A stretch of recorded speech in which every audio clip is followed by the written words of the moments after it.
Hello, this is Matthias Goertz. I'm sharing my monthly COVID-19 update with you.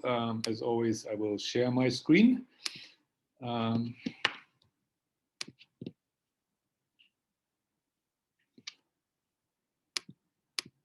Okay, so welcome. This is the 1st of May session for year one after Homo sapiens. Let me go straight in. I start with Horace, always a good way to start a day. I let you read for yourself. As you can tell, the theme is, as last time, is laughter. So to go straight in, as you recall, I launched a prize a month or two ago called I now call it the 3 Unwise Monkeys Prize, loosely based on the 3 wise monkeys that you find in Asian mythologies. This is a prize for notable steps taken towards destroying our humanity. As you can imagine, there is a long list of candidates. So I will spend some time running you through the candidates, and then I will announce this month's winner of this prize. Okay, the first finalist. This is the United Kingdom, or England rather. As of 12th of April, well, this was BBC early April, reporting that although 95% of all residents of elderly care homes have received a double shot of a vaccine, they are still not allowed to leave the building. They are now allowed a second visitor at the same time. Before they were allowed one visitor. But the visitors to be tested before, and obviously have to be negative, and they have to wear PPE, so they basically look like astronauts. And they're allowed to hold hand with that person. This is a new feature. Apparently before they weren't allowed to hold hands, but no hugs and no kisses. I mean, this is wonderful, right? You have this elderly person in care, probably in some way or another dying, as we all are, right? But maybe dying faster than most of us. Not so far away from, the final point of that process. Maybe only having a few months or whatever, maybe a few years, but not being allowed to hug anybody, even though that person, in all likelihood, already had 2 shots of vaccination. And the visitors have to wear PPE. So basically, that elderly person in care is to address, people in astronaut suits. I think this is fantastic. I think the main reason this is a finalist is not that it is so ridiculous and so sad, really. It is really more sad than ridiculous. But as you know, I'm trying to make fun about everything now because it's the only way I can deal with this stupidity. But it is quite sad, actually. But the reason it's a finalist is, in my view, that it demonstrates authorities have no trust in the vaccines. They don't understand to this point how this virus works and how the vaccines work. Namely, the virus being, as it is, right, basically harmless. Some immune system, except especially those of elderly people like these care home folks, may misfire, right? But the 2 vaccine shots, even 1 vaccine shot is already a very good protection, but 2 vaccine shots give you 8 or 99%, depending on the vaccine, 98 or 99%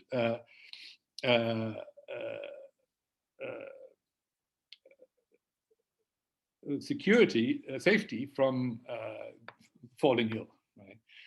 Yes, these people in care, they will be very sensitive to anything that comes their way. Yeah, I can see that. But if 2 vaccine shots are not sufficient, then it basically means these folks will never, ever be able to go back to normal. That's what this policy implies, that there is no exit from this new normal. Right? And that's why it's a finalist. Right? This policy of the government of England demonstrates that they are not looking for an exit from this, this mess that they've created. Because if 2 shots are not enough, then what is, right? Yeah, maybe a 3rd shot. I don't know, a 4th, a 5th, a 6th. I mean, but it seems like these elderly people in care homes will never in their life again be permitted to see a normal human being. I mean, this is extraordinary. Anyways, a great finalist. So number 2, European Commission. These are in order of appearance in the press, okay? And it's my shortlist, just bear with me. I'm sure I missed a few interesting ones, but these are the ones I had. The European Commission asked the EU member states for permission to start talks with Pfizer-BioNTech about purchasing up to 1.8 billion doses of vaccine to be delivered in 2022 and 23. This is a similar thing in that, I mean, there will be no shots needed in 22 or 23. They won't.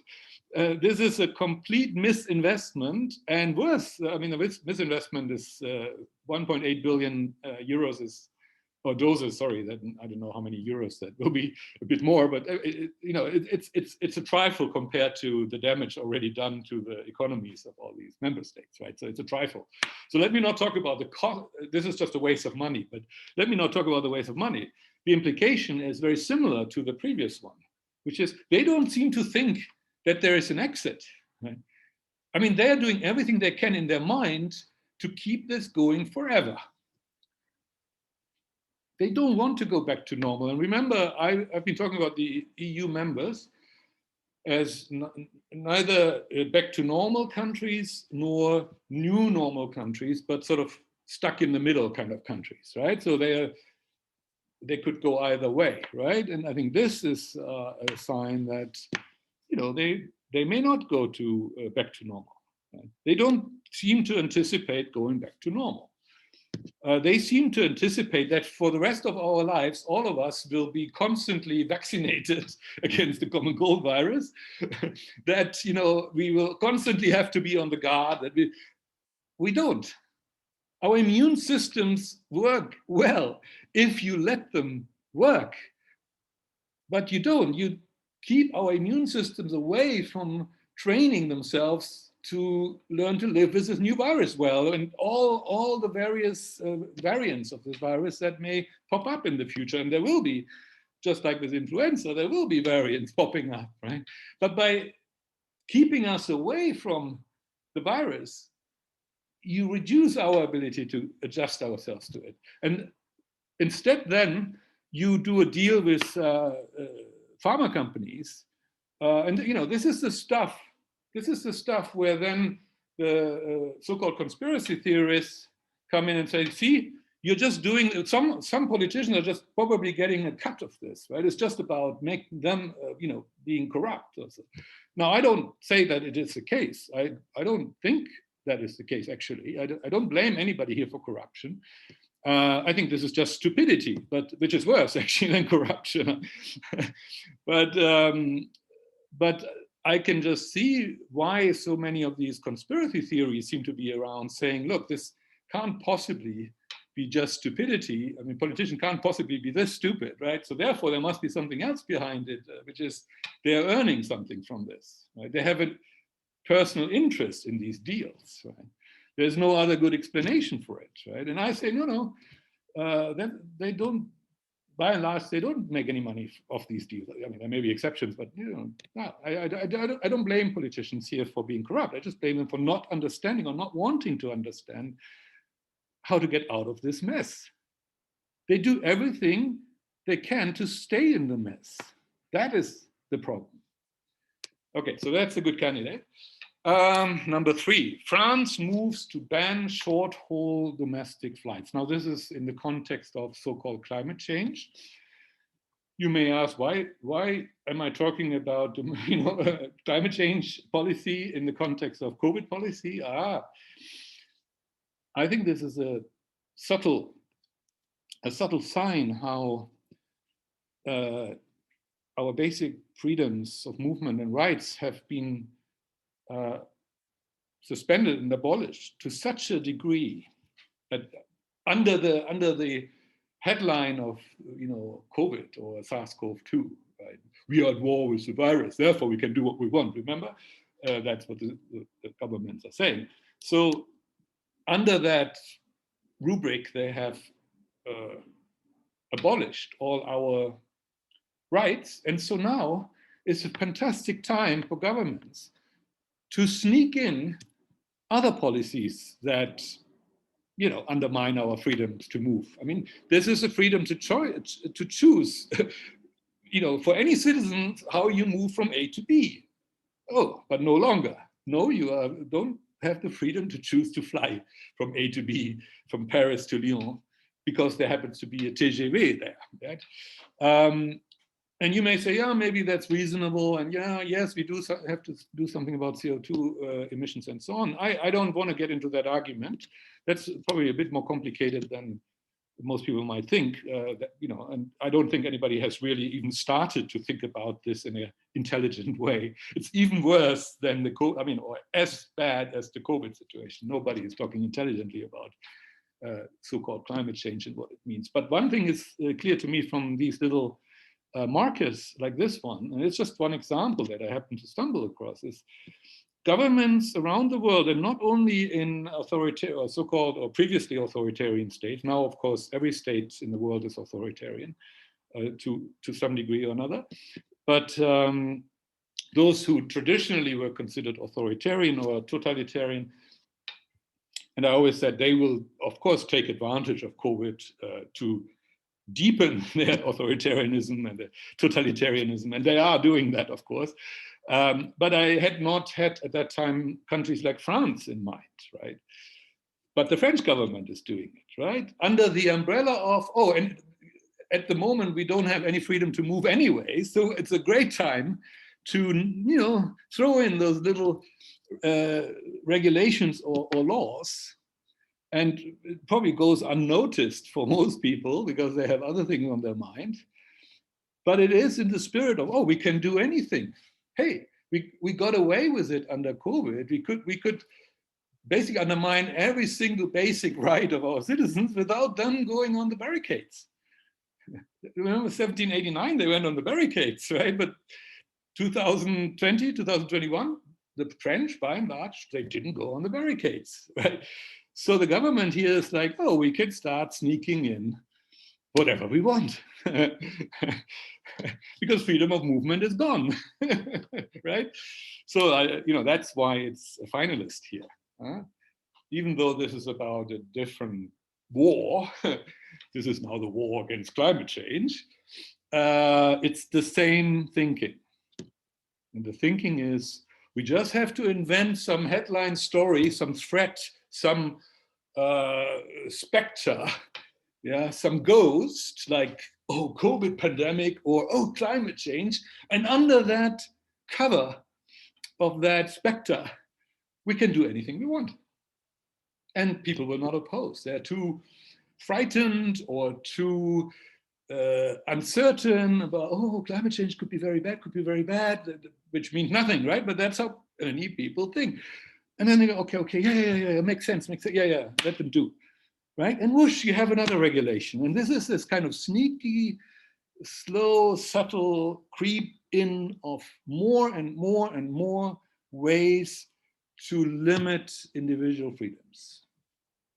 And in that respect, this fits right into our list of finalists.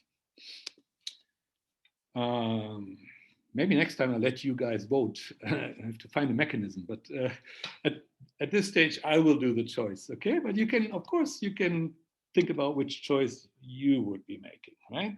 If you were me. Okay, next one, Corona Pass. That's Danish for Corona Passport. Headline is, the passport is BBC, the passport is helping Denmark to open up. No, this passport helps Denmark to create the most discriminatory regime ever in human history. If you want to get a haircut in Denmark, you better have your vaccinations done. No vaccination, no haircut. You want to get a beer in a pub, you better have your vaccination passport ready. In other words, this, of course, de facto makes the vaccinations mandatory, right? Because there's no way you could escape. I mean, anybody at some point or another will want to have a haircut or go into a shop, right? It's really impossible in a modern society to avoid all of those services, including government services and everything, right? Everything now you can only do if you have a Corona pass. I talked about last time that the Nazis using the yellow Star of David that the Jews had to wear to publicly demonstrate that they're like second-class citizens, or they're not even really citizens at all. They're like homo sacer, they're like outlaw and have no protection from the state at all. In Denmark, you now have that for all citizens. They openly, because they have to show it on their phone. They have no excuse, I guess, if they didn't bring their phone, bad luck, that they have the Corona pass, right? And if they don't, go home. I think, as far as I know, they're still allowed to go into their own home without a pass. But that could be the next step, huh? For the Danes. Huh? You can't even enter your own home if you don't have a pass. You could automize that, right? An automatic opening of your door opens only if you have with your finger, print or something. That would be fantastic, right? And then they could do it in the streets, maybe. Then you can't use any public infrastructure if you're not carrying your Corona passport. Yeah. Then you have to live in the forest. So that will be the last escape for the escapists. Anyways, I think this is brilliant, right? There has not been anything like this ever, I think. I mean, so systematically, so rigorously traced and tracked. Everything is electronic, right?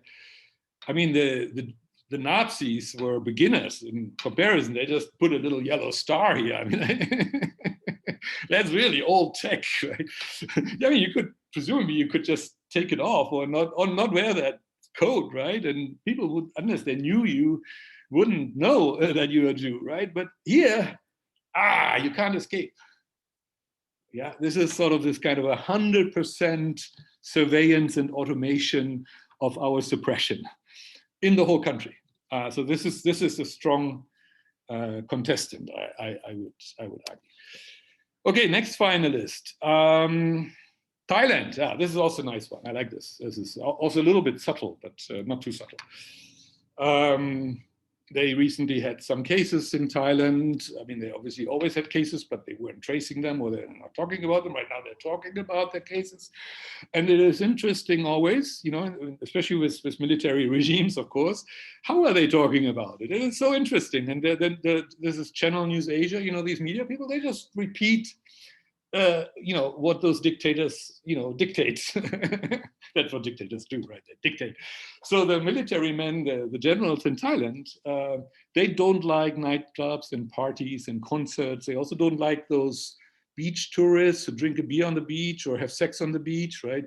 They're military men. No? Their idea of society is basically like, termites in a termite hill, right? Everything is well structured, everybody has their role, everybody does their work, and that's it, right? That's their vision of society for Thailand, right? Doesn't quite suit the Thai character, I would argue, but we'll see. So they, of course, trying to eradicate these things such as nightclubs and parties that they feel uncomfortable with, because it's not their world, right? Or maybe it is, but only secretly.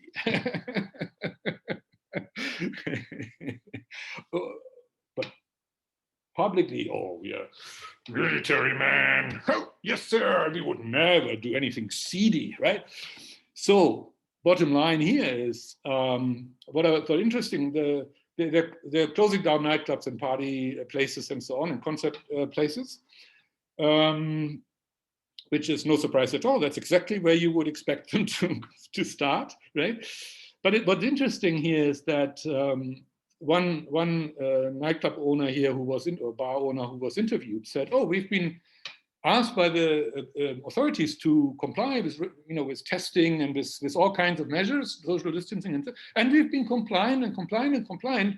So why now? Why us now having to close, right? Where we did everything we were asked to do, right? So they are worried about that because they're losing their business again. But no, the interesting part, I think, is in Thailand there's almost no measures taken in most parts, but apparently in nightclubs, party, and concert places, right? So from the beginning, this is the implication that I read into this. From the beginning, those were exactly the places that the government has been monitoring, right? So there's probably, it would appear, a systematic effort here to use COVID to basically get rid of this entire industry. And that should worry those people. 20% of the population of Thailand are working directly or indirectly in the tourism sector, and 90% of the tourism sector is your everyday type of beach tourism, etc. Right? I mean, the type of tourism that the military men would disapprove of. Right? So, this should worry the Thais, right? Because I think this just reconfirms. Remember, last month's prize winner was from Thailand, where they wanted to introduce a yacht-based tourism, so just for rich people and under very stringent conditions. Like you had to carry your own, satellite monitoring system at all times, so that they could trace you at all times while you're on your little yacht on the ocean. So, all these pieces of information, what they, I think, demonstrate is how the military regime in Thailand is reshaping the entire society under cover of the so-called COVID crisis, right? They're getting rid of entire industries that are at the core of what, where Thai people work and make their living, right? And instead they promote things like, okay, medical tourism is good, tourism for the wealthy is good, educational tourism is good. So the niches, which are maybe 5% of the total, but they are maybe higher margin, yeah. But so they're imposing, but they don't employ that many people. That's so a lot of people will permanently lose their job, right, and their livelihood in Thailand because of this. Right? So this is no joke, right? But basically all these different signs are that how they're imposing more and more a completely new vision about what they want Thailand to be onto the Thai people. And I think the Thai people, by and large, don't notice it yet because they assume it's all because of COVID. But there's a much bigger agenda, and COVID is just the vehicle for the military men.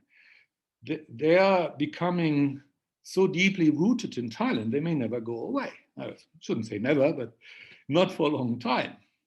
Unlike previous military regimes, they popped up and they popped away again. They came and went and came and went.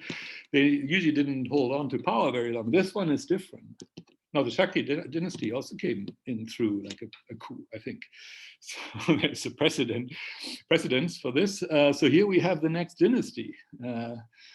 And they may be there to stay, and they may potentially utterly transform Thailand, and not necessarily in a good way, depending on who you ask, obviously. I said before, I feel they want to turn Thailand into the next China. And I still feel that's probably, roughly as an approximation is probably what it is. And here we are seeing the subtle steps that the regime is taking to completely change Thai society. Singapore is now the world's best place to be during COVID. Now that's, as you know, I normally don't talk about Singapore, but I could not, I could not resist to talk about this. I was, actually they have a click-through here, Bloomberg's COVID resilience ranking. So this is based on a ranking.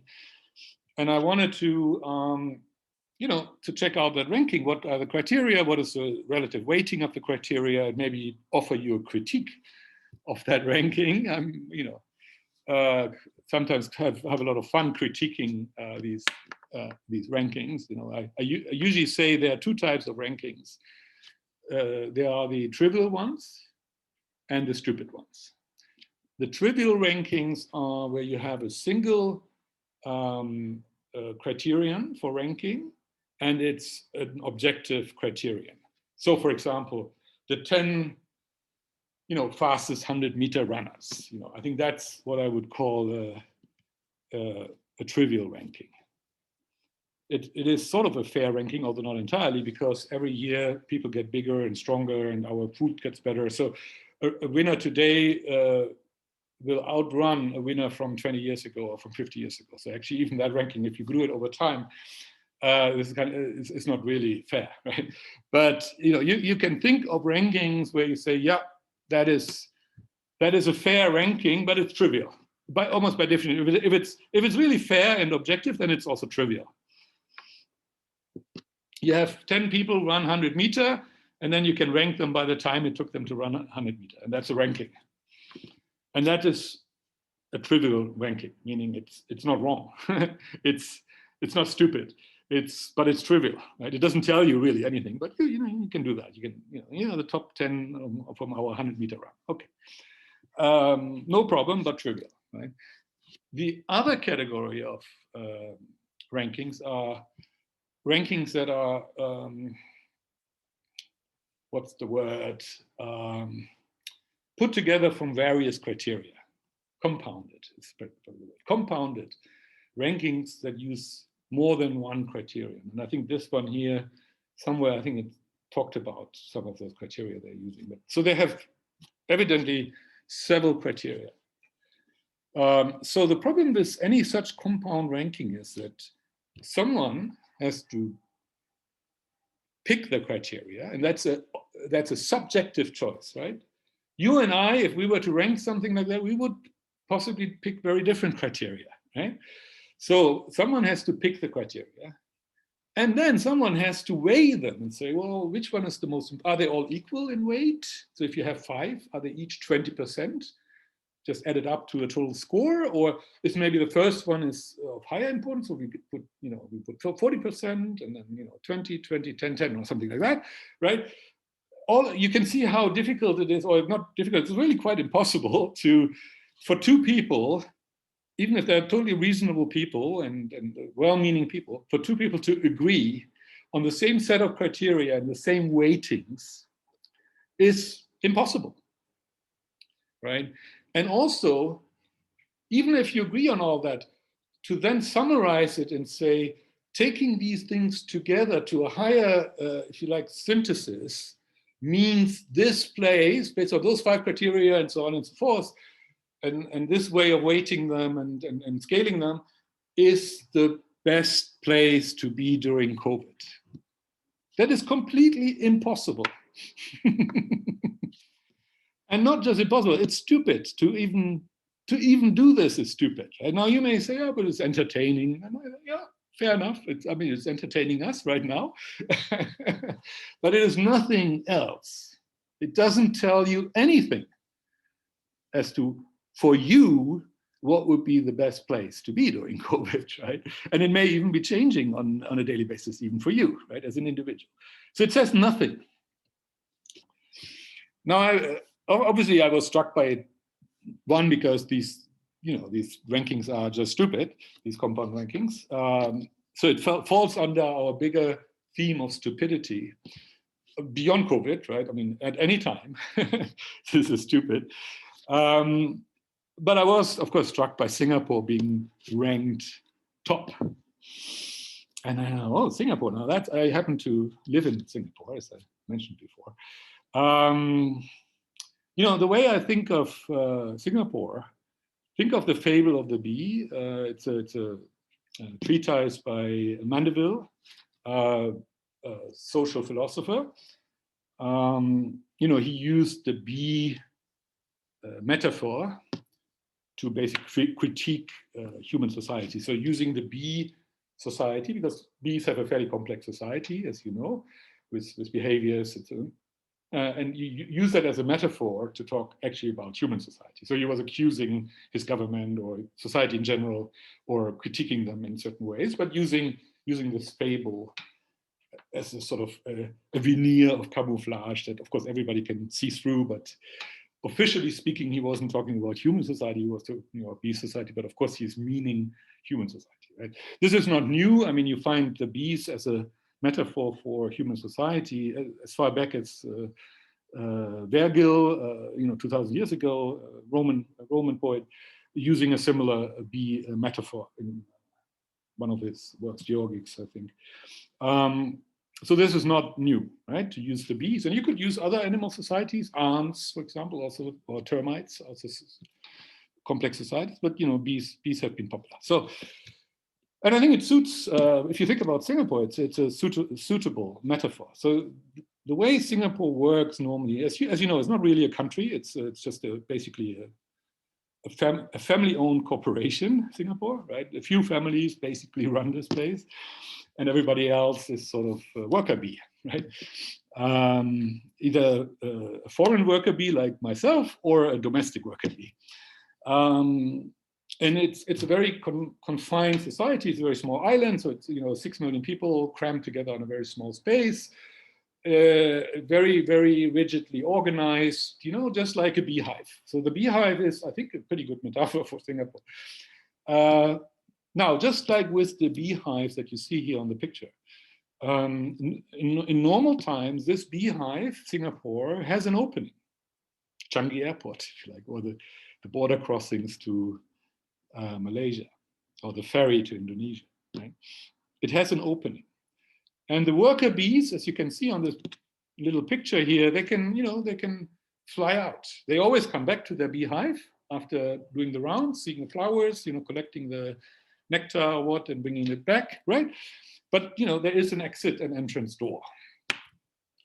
That's Singapore pre-COVID, right? It functions very much like a beehive with a lot of very crowded with worker bees, a few fat queen bees somewhere in the middle of it, invisible most of the time. And the worker bees, fly around the beehive to do their business, and then they, come back. That's Singapore in normal days. Now here's Singapore as it is today. That entrance is completely closed. Almost completely, with very, very few exceptions. For all practical intents and purposes, it's closed. It's not you cannot exit Singapore. You can even return under certain circumstances, but with 2 weeks quarantine in a hall, right, in a hotel room. 2 weeks mandatory quarantine. To be fair, right? So yes, the door is not entirely closed. It's almost like you have a little mini beehive attached to the big beehive, at the door, and you first are let into the little beehive, spend 2 weeks there, and then you are let into the big beehive. Okay, so it is not completely locked out, but it is very prohibitive, basically, to go in and out. Very prohibitive, and this is a very small, cramped, confined space. 65%, I reported a few months ago, 65% or so of Singaporeans are afraid of this virus. So think about the pressure that is taking place inside this beehive. It's everybody is running like crazy, and COVID, local cases. Right now we have a few domestic, so-called non-imported cases, and everyone's so Singapore is a pressure cooker. Maybe that's another metaphor that you can think about. Singapore is a pressure cooker. Normally, a pressure cooker has a little opening to let off steam, right? At the moment, we are in a pressure cooker and cannot let off steam. So, people, if you still think that Singapore is the best place to be during COVID, please come. You have to pay for the 2 weeks of quarantine yourself, okay? Just to let you know. But other than that, please. And bring your daily supply of masks, because you will surely need them. So there you go. So I thought this was a lovely little finalist for our purpose. Yes, the next lovely little finalist. Okay. Australia plugs New Zealand travel bubble loophole. Now this is brilliant. I love this. Earlier this month, Australia and New Zealand agreed a so-called travel bubble, which means bilaterally between those two countries, which are neighboring countries, right? And which have similar COVID policies. You can now fly back and forth without quarantine. You might say, yeah, but isn't that great, Matthias? Well, it would be great if the other 200 countries in the world would also participate in the scheme. This is hugely discriminatory, but yeah, it is what it is. But what I really thought was brilliant, and this is really almost like a positive spin on this discriminatory story, is there are occasionally intelligent people. So there was a traveler here early on who figured, Australian art teacher needed to go to Russia, who figured that maybe from New Zealand, based in New Zealand, maybe from New Zealand, no direct flights or no flights to Russia or whatever, but by going to Australia on the travel bubble, from there he could then go to Russia. So he used this bilateral bubble as an escape route. Not only escape from New Zealand, but from that whole, Southern Ocean area, right? Which is, as you know, is a very remote part of the world. You're really far away from civilization if you're down there. And with Mr. Tim Burns, an art teacher, maybe he really wanted to see a bit of civilization again, and he used this as an escape route. So brilliant. Now, unfortunately, he set the precedent, and they obviously found a way to close that loophole. So presumably physically, they do it such that when you arrive in Australia, you cannot go to another terminal within the airport. You only can go through the sort of the immigration, right, or something. I mean, physically you can easily do that, right? But for some reason they apparently haven't. Right? So brilliant story. I thought, a bit more of a lighter note here, right? But the underlying issue is serious, which is we are starting, of course, to see these bilateral bubbles, and they are being trumpeted by governments as something positive. They are the most negative thing you can think about, because once you have them, they may become very durable, right? We are fragmenting and fragmenting and fragmenting the world ever more as we go along, ever more. And I've been talking about this for many months, so this is not really new, but it is happening. Instead of where now people, by and large, have access to vaccines, not in all places, but in many places, and increasingly, instead of saying, okay, we are going back to normal, that's the objective, there's no indication here of going back to normal. All of this points to we stay in the new normal. And I've said this many times, but once you create these new normal rules, they will be very difficult to get rid of. So for years and years and the rest of my life, there will be these complications traveling around, as I said before, even though the virus will have long been forgotten by that time. But the rules will stay, just in case, just in case.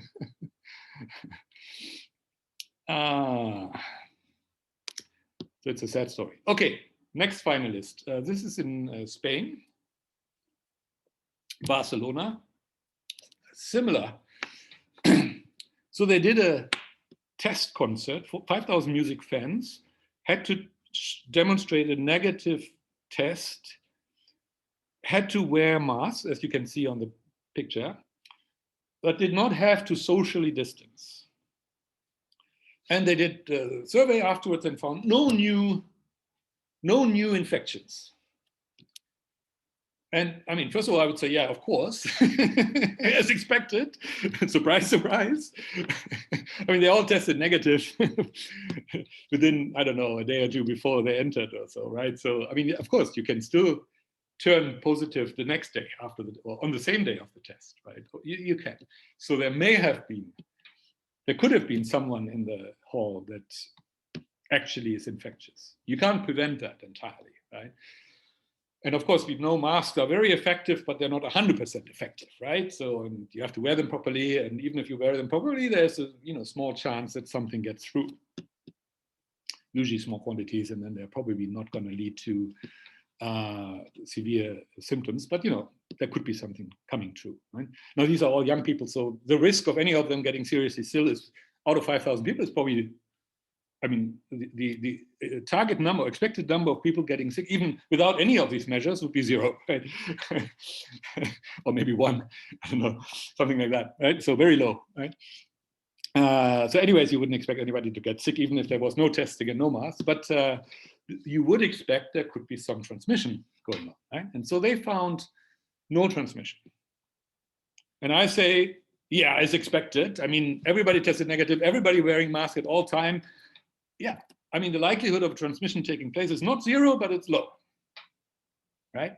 And if they report 0 transmissions that they found, then I would say, yeah, as expected, right? So there's nothing to celebrate here, or nothing. I mean, we learned nothing. I mean, they do these expensive experiments. I hope those people at least had good fun and it was a good band, right? But they make these experiments where you already know in advance what's the outcome, right? So, and then they trumpet it as, oh, we are making progress towards whatever, right? No, there's no progress at all. We already knew that it would be 0, right? That's one, so it's meaningless. But I think worse than that, meaningless is okay, right? I don't care if people want to spend their time on meaningless things, that's up to them.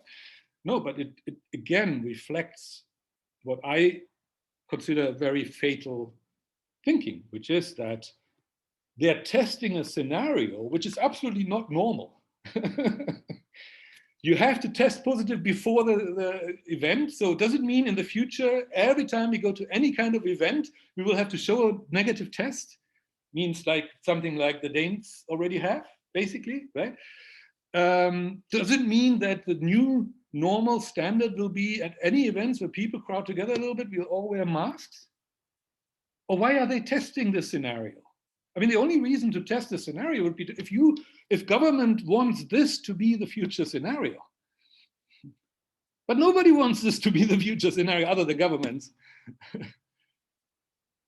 I mean, come on, nobody wants to forever wear masks. Get real. I mean, the real experiment would be what happens if no regulations, just test what happens in a normal situation. That would be interesting. Everything else is uninteresting, and it's worse, as I say, it sends us down the wrong track. As a next step, they will say, oh, we can all reopen our concerts, but only for people who have tested negative and who are wearing masks. And then they will tout that as progress, but it's actually a regress. It gets us further away from normality because it establishes a new normal standard. And once you establish a new normal standard, it will be very hard. And the longer it takes, it will be the harder it will be to go back to normal.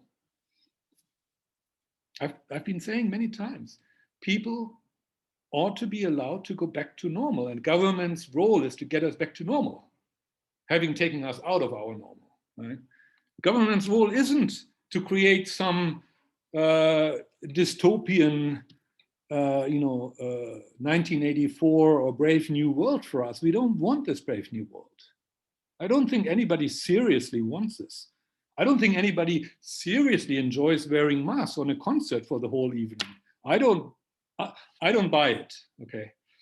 So this kind of test or experiment, apart from telling us nothing that we didn't already know, it sends the wrong signal. And that's why it's a finalist. Ah, here comes Frau Merkel.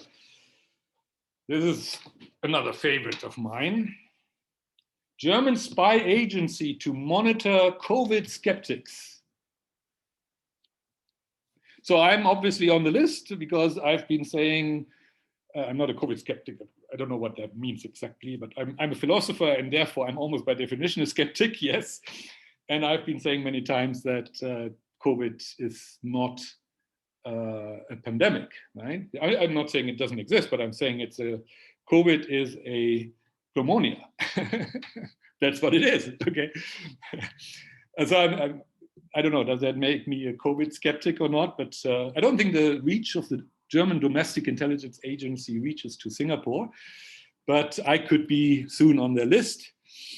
But some other people, especially a group of people who call themselves the Querdenker, which is a group of people who have been organizing rallies against government policies, demonstrations, arguing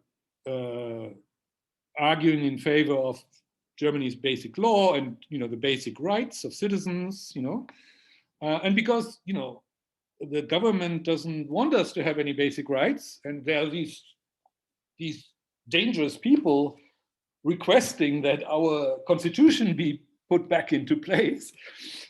They're so dangerous. I mean, imagine that. Imagine a politician is now being asked to actually follow the constitution. Oh my God. No, of course, Merkel cannot have that happen, right? So these Querdenker, they call them in English here lateral thinkers, but quer means sort of across, askew. Querstehen in German means sort of to stand, across or against sort of the mainstream. I mean, that's a little bit implied there. It may also be quer, the German word quer, medieval German word quer, or 16th century, may also be the root of what in English is queer. Yeah, just to give you a flavor of, so the Querdenker, they actually mean we are thinking in a like 90-degree angle to the mainstream thinking. They're saying mainstream thinking is wrong, and we are thinking like this, right? Octagonality, I think is the word, right? In English. That's what they mean by Querdenker. In fact, they are often brought into, they're thrown together with so-called conspiracy theorists and with so-called right-wing extremism. So one of the narratives and the strategies of the government to discredit them is to always claim that they're really extremists or they are just crazy people, like conspiracy theories, right? Crazy people, crazy idea to adhere to your constitution. I mean, how crazy is that, right? Yeah. So they are often put into that corner by government and by mass media, and many people buy this, right? Because they don't listen to what they actually say. But I actually listen to some of their, not all, and I'm not here to defend the Querdenker. I'm not part of them. Okay, I don't know very much about them. I don't know any of them individually. At least I don't think so. Not that I know. And they're like a loose group, right? They are not like any kind of organized party or so. They're just a loose group of an interest group probably on social media who share similar views on certain things, right? That's all they are. And I'm not here to defend them. But what I can say, I've heard a few people who are branded as Querdenker, whether they brand themselves or whether someone else is branding them, I'm not even sure, but who are being put into that category. And I've listened to some of what they said, and there was, to my mind, largely very reasonable stuff. Basically, we want our freedoms back, right? And basically saying the government's reaction to COVID is either exaggerated or wrong, right? As you can tell, I'm totally of that conviction too, right? It doesn't make me a Querdenker, I don't think. I'm a straight thinker. See, the problem is that all the governments are thinking against logic. They are the Querdenker, actually.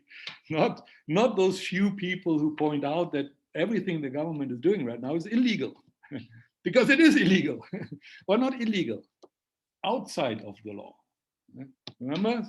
The state of exception that I talked about several times, it it puts the government outside of the law, meaning whatever they do can no longer be illegal because the law no longer exists or applies, right? So then when I say that what they do is illegal, that's actually, strictly speaking, philosophically speaking, is wrong. They're not doing anything illegal. They are doing something that is completely outside of legality. They have suspended the legal system. So what they do is neither legal nor illegal. It's a state of exception. That's exactly what a state of exception is, right? Not only in Germany, of course, all over the world, but yeah. So a few people, when they come and, they may not be philosophers, or, I may get it wrong too sometimes, of course, when we claim something and we say something, maybe they say, oh, this is illegal what you're doing. And then the government will say, no, the courts have decided we can do that, right? So therefore it's legal, right? So it's a bit unfortunate if these querdenkers say it's illegal, because as I just said, actually, strictly speaking, it's not necessarily illegal. Some things are illegal, strictly speaking, would mean that a court would have to look at it and decide, right? And through all instances of courts, if necessary, right? So the buck stops usually with the highest court, which is the Constitutional Court, right? A few cases, as far as I know, even get to the Constitutional Court. So, and it takes a long time. So to say something is legal or illegal is, strictly speaking, very tricky, because actually you don't know until it's gone through the whole thing, right? So if Querdenker says what you do is illegal, strictly speaking, government can then say, no, look, there has been a court case here in so-and-so state, and the court approved the policy, right? So that's why I don't call it illegal myself. I just say it's a state of exception. There is no more legality. There's no basis for law, because the Constitution has been suspended de facto, not de jure, but de facto, right? So, the Querdenker, they may say all kinds of things, and some of those things may not strictly be correct, or some of the things they say may be crazy, right? Maybe the earth is flat for some of them. I'm not here to talk too much about them or defend them, but the few things I've heard or seen on some social media from some of these people who seem to fall into that category were quite reasonable, and in fact necessary.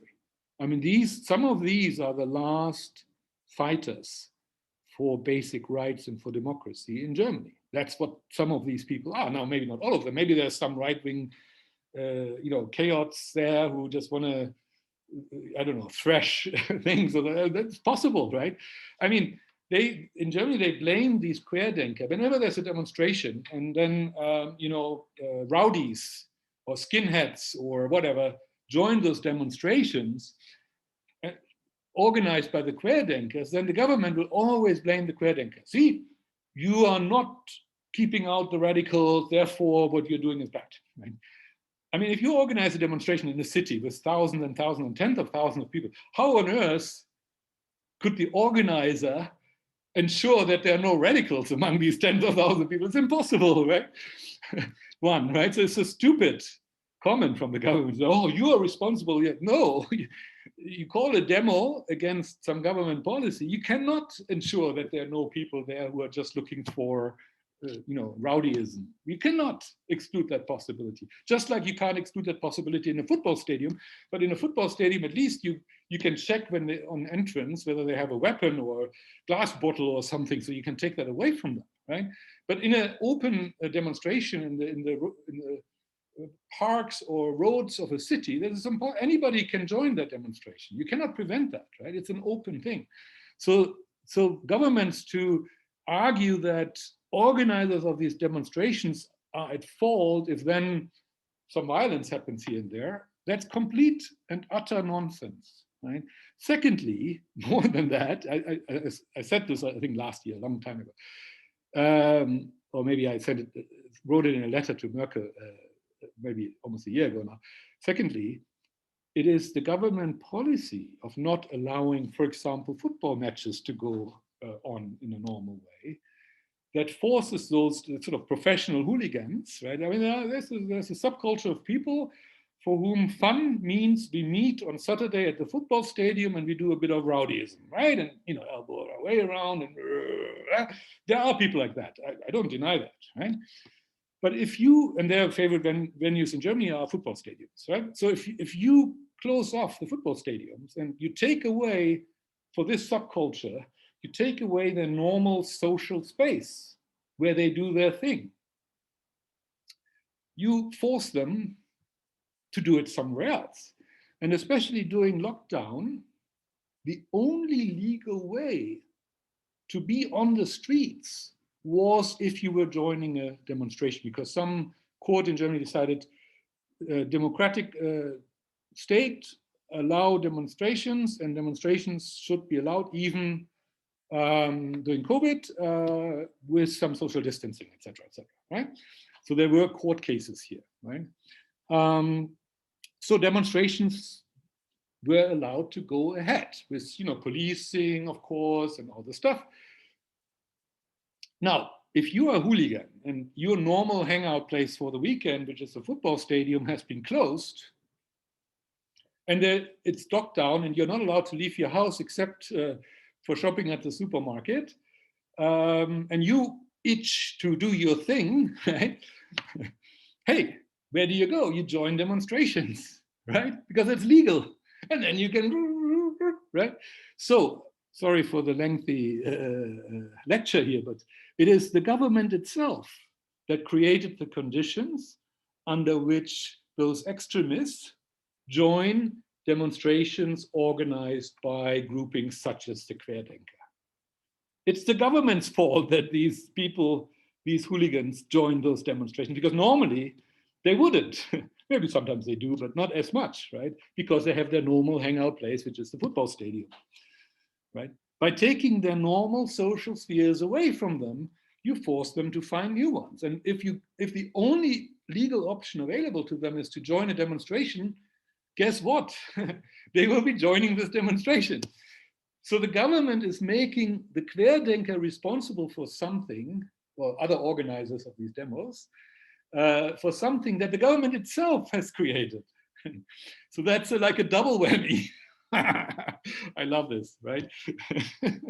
They're doubly stupid, or they're so intelligent they know it all, but they know that most other people don't know. So yeah, whatever. Let's not call them stupid, because maybe they're just extremely intelligent. They know exactly what they're doing, but basically that's what it is, right? They're making the few people who stand up for democracy and rights, they're making them responsible for all kinds of unwanted things. This is quite similar, in my view, to what the military generals do in Thailand, where they say, under the cover of COVID, we close all the bars and all the nightclubs, right? Because we don't like them, right?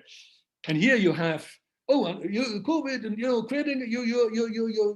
creating opportunities here for extremists to do their thing. We don't like that, so we blame you for that, right? If we can't lock down the demos because the highest courts decide that demos can go ahead under certain circumstances and with certain rules, but they can go ahead, and the government cannot do anything against that court verdict, then they just blame someone else. And it's so convenient to blame those people who point out that the government policy is all wrong. That's so easy, right? That's how you get rid of opposition, right? So that's why I've kept saying, even in Europe, there is now no democracy that is functioning. They are all, in some way or another, totalitarian states. Okay, you see this little figure here, that's a Japanese cartoon character, Doraemon. It's my wife's favorite. He's a good guy. He has some special powers. He has a little pouch here on his tummy where he has all kinds of useful things inside that he can pull out on occasion if he needs to help a friend or doesn't have to be a friend, anybody who is in distress, he comes and helps, right? So he's a really positive and cute and great character. He can even fly. He has a little propeller on his head that comes out here, and then he can fly. This is cool stuff. Now, Querdenker would be like this, right? Sort of askew or across, lying across. But what's really the case is not that the Querdenker or any other sort of opposition groupings are the ones who are like askew. No, what's really happening is that Merkel and her government are turning the truth, what's really happening, upside down. So to really see the truth, you would now have to do a headstand at all times, and not only in Germany, right? Everywhere. You basically would have to do a permanent headstand to be able to see what's actually happening, right? Because everything has been turned upside down, right? Those who are defending the Constitution are now the bad guys. Those who are destroying the Constitution, like Frau Merkel, they're the good guys. We're saving lives, you're saving lives. It's not doing very well, the same method. Whatever, right? Everything has been turned upside down. So our job will have to be to turn, to speak with Karl Marx, who said he was turning Hegel upside down. He said Hegel had it wrong and he turns him back on his feet. That's what he said. So our role here is to turn our little Doraemon back on his feet, right? And that's why I'm doing this video as a small contribution to that, right? You cannot hide the truth forever, right? Luckily. Now, to finish this off, I've designed a little Hitler mustache for Frau Merkel. It just suits her really well. Isn't it beautiful? She should really wear a little Hitler mustache, right? It's so fitting. I'm not the first person, by the way, to come up with that idea, not at all. I think the Italians did when Merkel just sort of said, oh, immigrants are welcome, and apparently had forgotten that almost all of them are coming from the south, from the Mediterranean, and their first port of entry is Italy. Right? So she just come, and they all ended in Sicily and Italy. And the Italians were not so amused, right? Because they would have said, Frau Merkel, we are in the same Schengen room, right? The Schengen space where there's no internal borders, at least not in normal days. Right? Now, that, of course, they are. And these immigrants, they can either come to Germany, since you have invited them, but they could also just choose to stay in Italy, or they could go to a third location, right? Because there's freedom of movement, right? We cannot control that, right? And so the Italians were quite furious at Merkel for just, without any consultation, apparently, just going ahead and saying, yeah, please come. And they all ended up in Italy. Yeah, I mean, Frau Merkel has neither a sense of geography nor anything about the European Union, but that we already know. Even though she always shows the European Union flag behind her, but she knows nothing about it, right? She doesn't know what that is. Schengen space, she has probably never heard of, right? And if you have allies and friends, the idea that you consult with them before you pronounce something that everybody is affected by, and because of the Schengen space, every country is affected by this kind of announcement, every member of the Schengen space. If one country says, please, immigrants, come, everybody else in that Schengen space is also affected. I think Frau Merkel didn't know that. So the Italians gave her a little Hitler. I mean, some media, I saw it in some newspapers.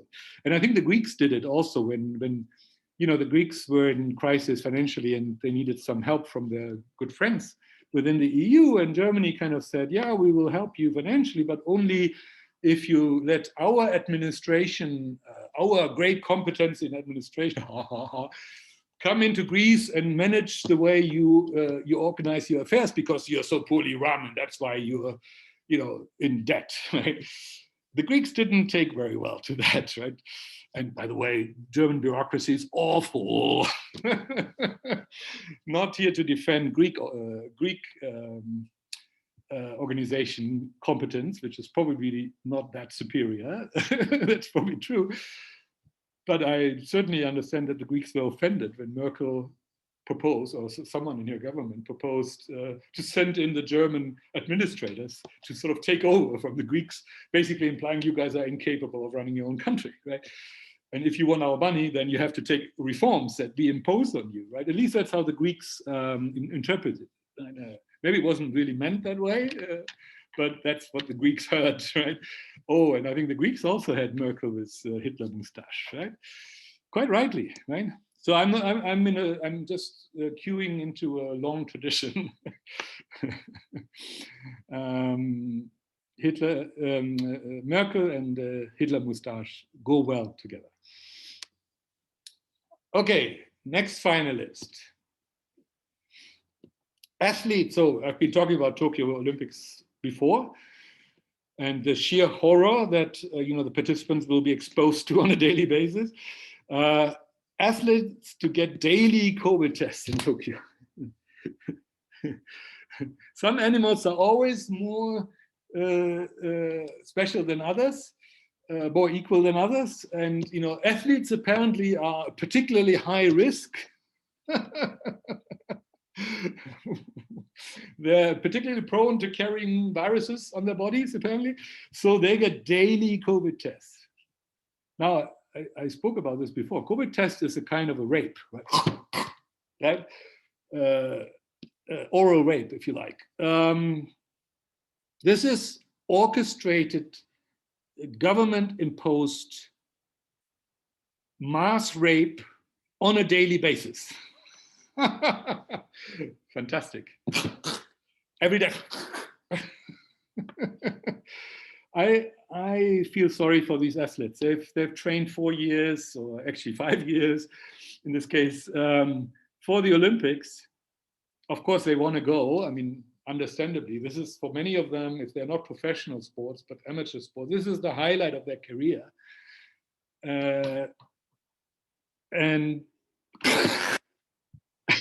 every day they will be tortured. But they cannot escape it, right? Because if they say, no, I'm not going to accept this regime, then they'll just not be invited to participate. So this is sheer terror. Guantanamo in Tokyo. Welcome. So this is another finalist. So here we go. Don't worry, we are coming to an end on our finalists soon. This is India. India, as you know, recently or currently quite a lot of viral activity in some of the states. Maharashtra state, which is the second largest state, especially, but also some other states. Not surprisingly, remember we talked about India 2 or 3 months ago, and I said I was very puzzled why the numbers were so low. They were fairly high in like September or so, and then they started really coming down quite steeply. And for several months, they were very low. And I mean, India is 1.4 billion people. It was not explainable why the numbers were so low. And then remember, I came up with this multi-speed India theory that I said, oh, it's such a big country. It's like a continent. And different provinces are quite at different stages in their development in terms of COVID or SARS-CoV-2. And, also between urban and rural, there's quite a big gap, rural being 10 percentage points or so on average behind in terms of penetration, right?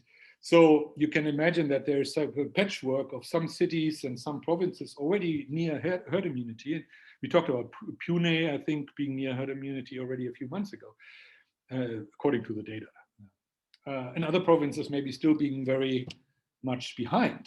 And so I theorize, or not theorize, but I hypothesize that it's possible if some of the big provinces of India are really low activity, and some other provinces have already passed the herd immunity stage, or into the herd immunity stage, and some others maybe have not even really started.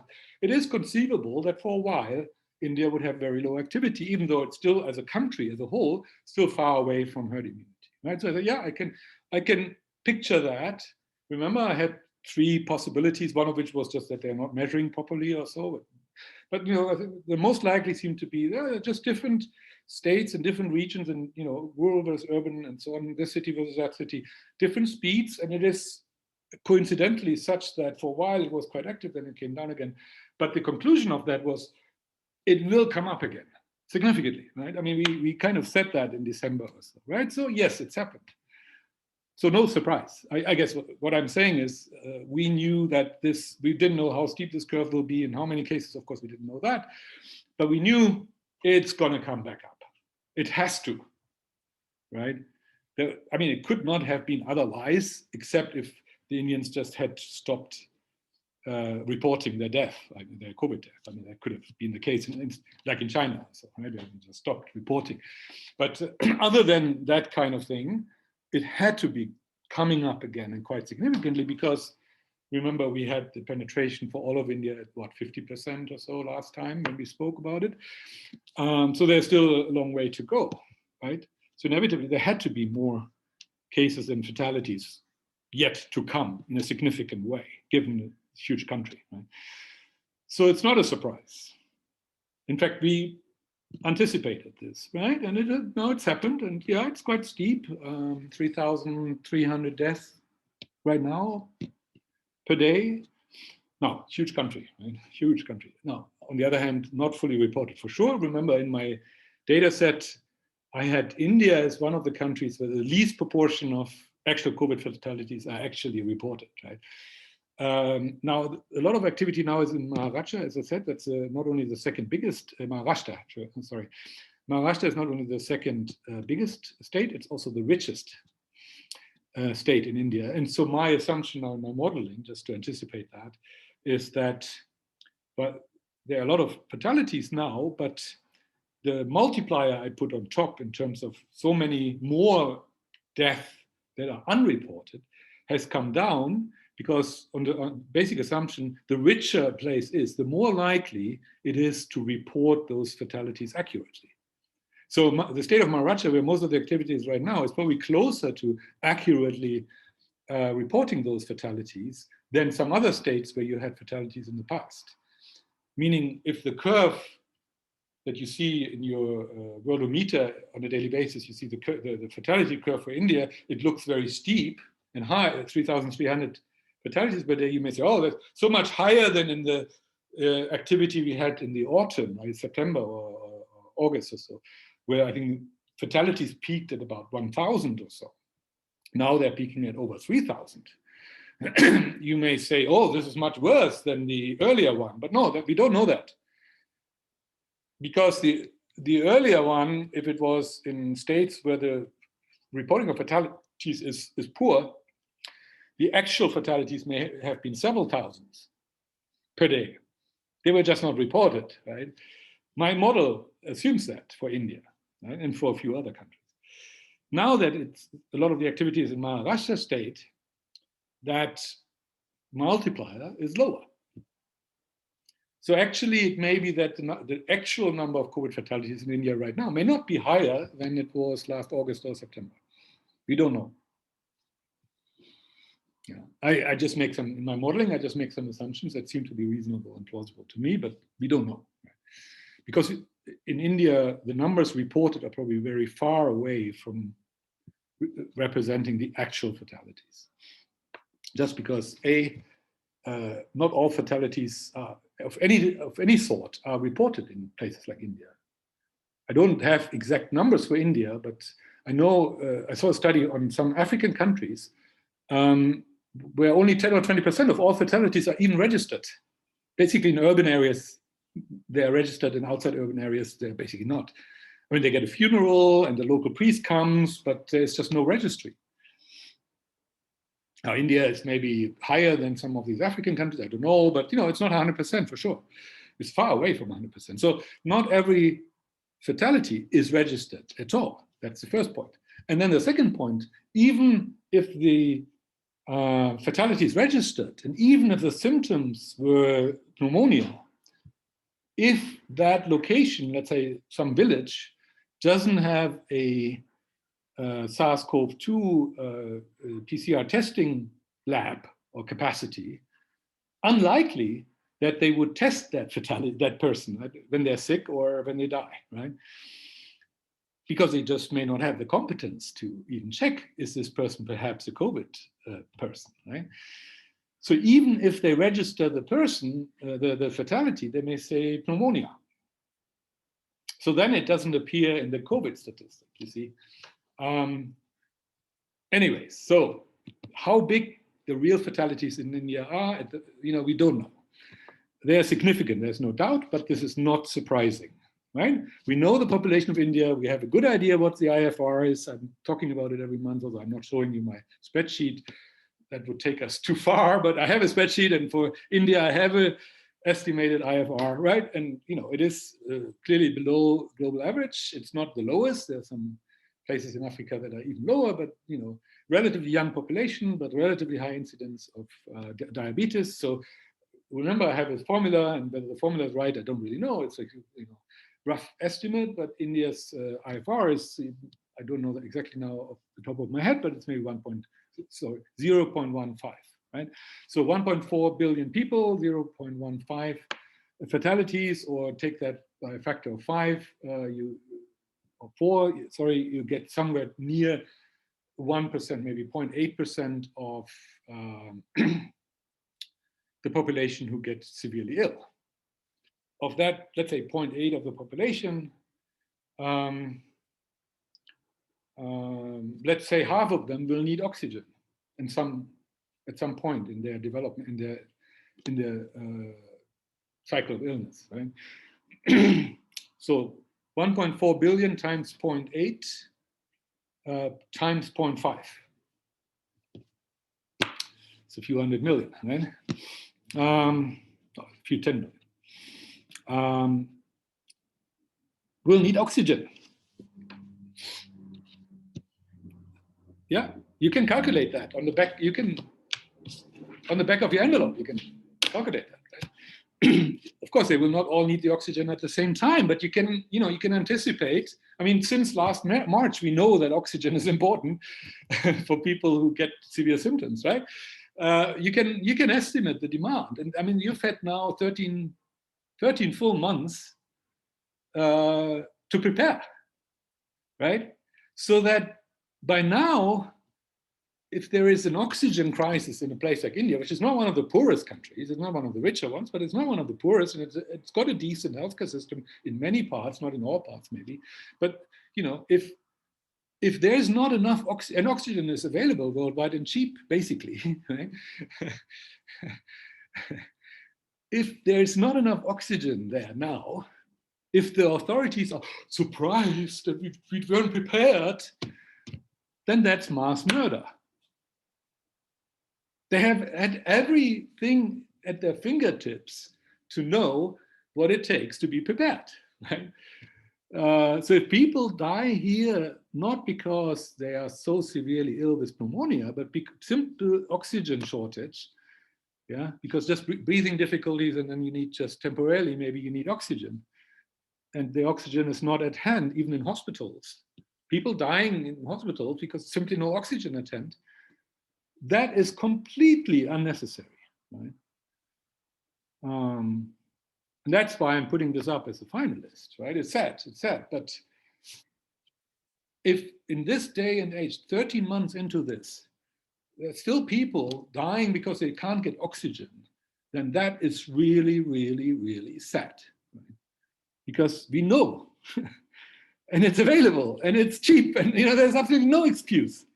Yes, I mean, at the margins, there will always be exceptional cases where, we ran out yesterday. I know, right? Nothing is perfect, right? But India right now seems to be so far away from perfect that it's a crime. So makes a good finalist. Let's see what else we have. This is another favorite of mine. World to spend 157 billion US dollars, I assume this is US dollars, on COVID-19 vaccines through 2025. So this is actually similar to one that I had earlier, even worse. I had one on the EU, actually, they're complementary. This is even worse. We will not need any of these vaccines. I mean, we need them right now, yes. We need to vaccinate all those who have some kind of significant risk and who haven't yet been exposed, but most governments, or all governments, refuse to take that into account. So I've previously said, okay, I respect that because it's complicated. Remember, you could test for antibodies, and if someone has antibodies, they already were exposed to the virus. They presumably don't really have a lot of benefit from the vaccine, but we don't know that for sure, and the vaccine may even be giving even better protection than a previous infection, or some may have had a very light load of infection, and it may not have stimulated the the immune system sufficiently. So I remember I said, okay, I find it acceptable if governments say we don't test people for antibodies, even though people who already have antibodies, they're quite unlikely to benefit from the vaccine, right? So I said, okay, it's complex to do that. And as you know, antibodies go down after a while. So someone may have been infected, but no longer shows antibodies. So there's all these complications. So I said, okay, just go for the 65 and up. And remember, I also said you should discriminate between men and male and female, because it's very different, the statistical distribution. But governments don't do that either, because maybe it's politically incorrect. So they rather have people die than being politically incorrect. But okay, I accepted that too, and said, okay, although I don't think that's very smart, I accept that maybe that's more easier to sell to the general public. I mean, the politicians are professionals in communication much more than I. So to some degree, I do have to acknowledge that if they want to sell vaccines to the general population, the more complicated they make it, the more skepticism they generate, right? So I have a bit of respect for government saying, look, let's keep it simple, right? Okay. So I think we all settled on 65 and up, and then a few other special interest groups like diabetics or obesity or what.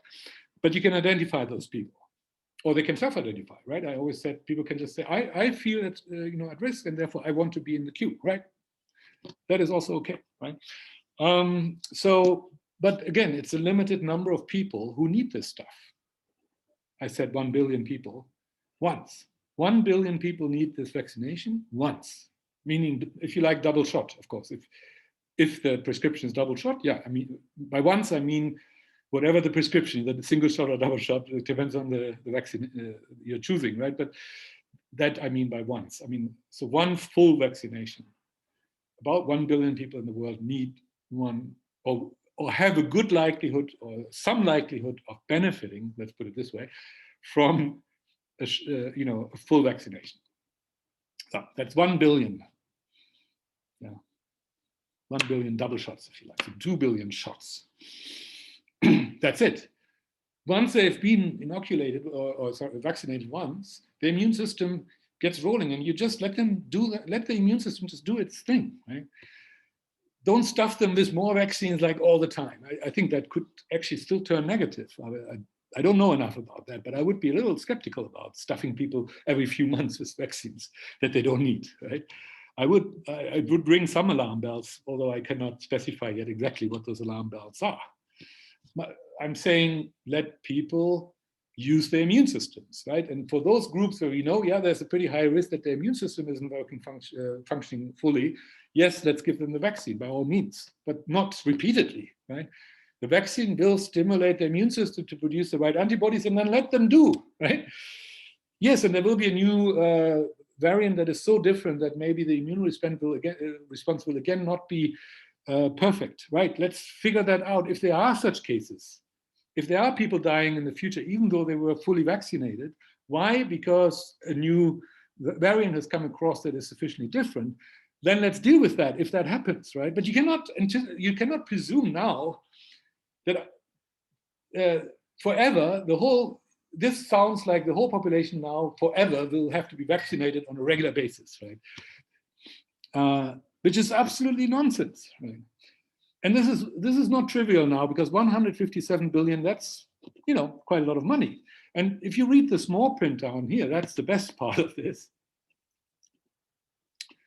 Where is it? Excluding the yellow area down. Excluding the cost of COVID-19 vaccines, remember 157 billion up there, yeah? Excluding those 157 billion, overall medicine spending is forecast to be 68 billion lower over those years than it would have been without the pandemic. Lower by 68 billion.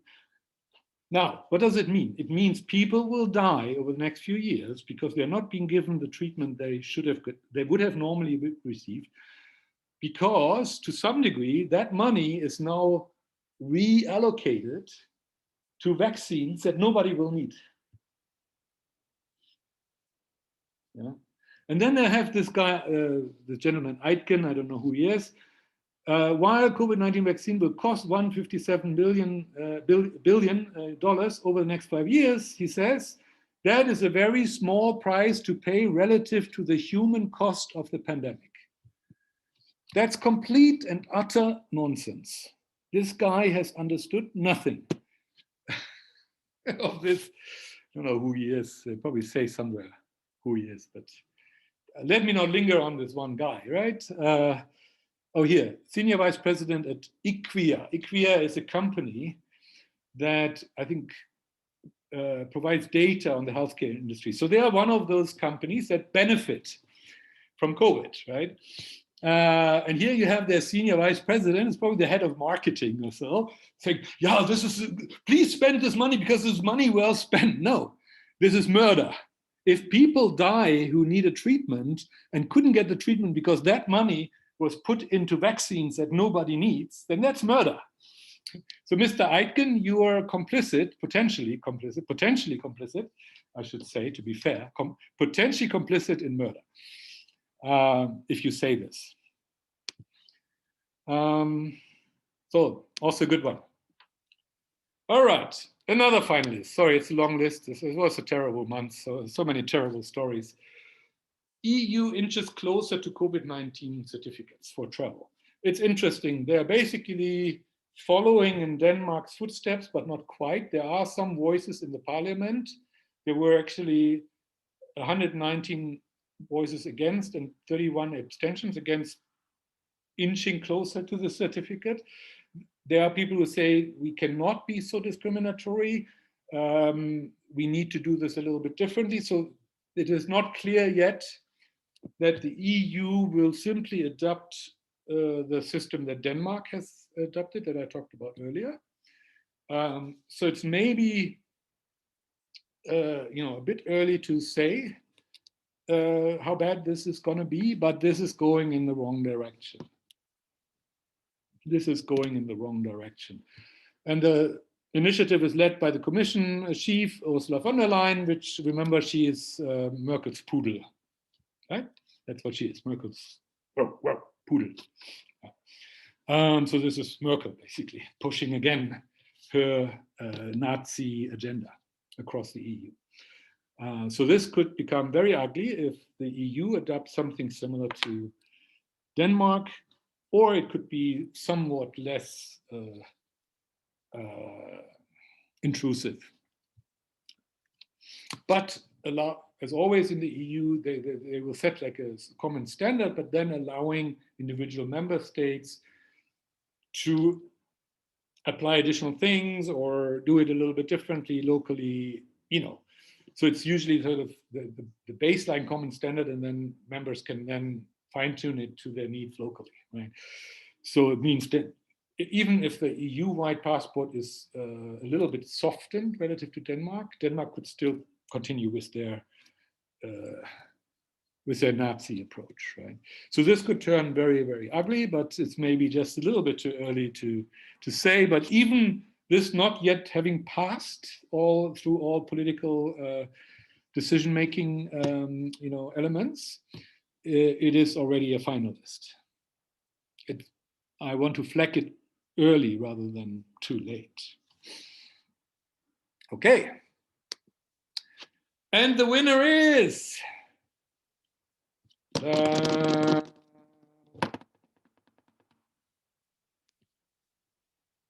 Denmark. Yes, the government of Denmark will get our little golden or bronze 3 unwise monkey statue, our trophy, for establishing the first Nazi state in Europe since 1945. Yay! And of course, Mette Frederiksen, who is the Prime Minister of Denmark, she deserves a special mentioning. So she will also get our Hitler mustache, and henceforth, in honor of Adolf, she shall be known as Mette Adolfine Frederiksen. So yay!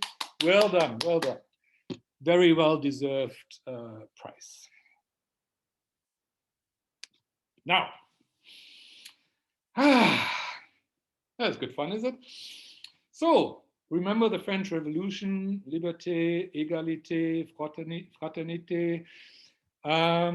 Those were the buzzwords that people went onto the streets and lost their lives for, and millions of people in Europe have over centuries fought for these basic principles. And of course, we spoke about it before, liberty had long been suspended for 15 months now. Fraternity or solidarity, as I said, can only exist voluntarily. And since everything now is imposed, there is no more solidarity in our society, zero solidarity. Yes, occasionally some government says, oh, we're sending some oxygen machines to India. That's policy, right? That's foreign policy because everybody wants India as their ally and so on. Yeah, and that's nice. I mean, yes, they need those oxygen machines and it will help some people. So that's all cool.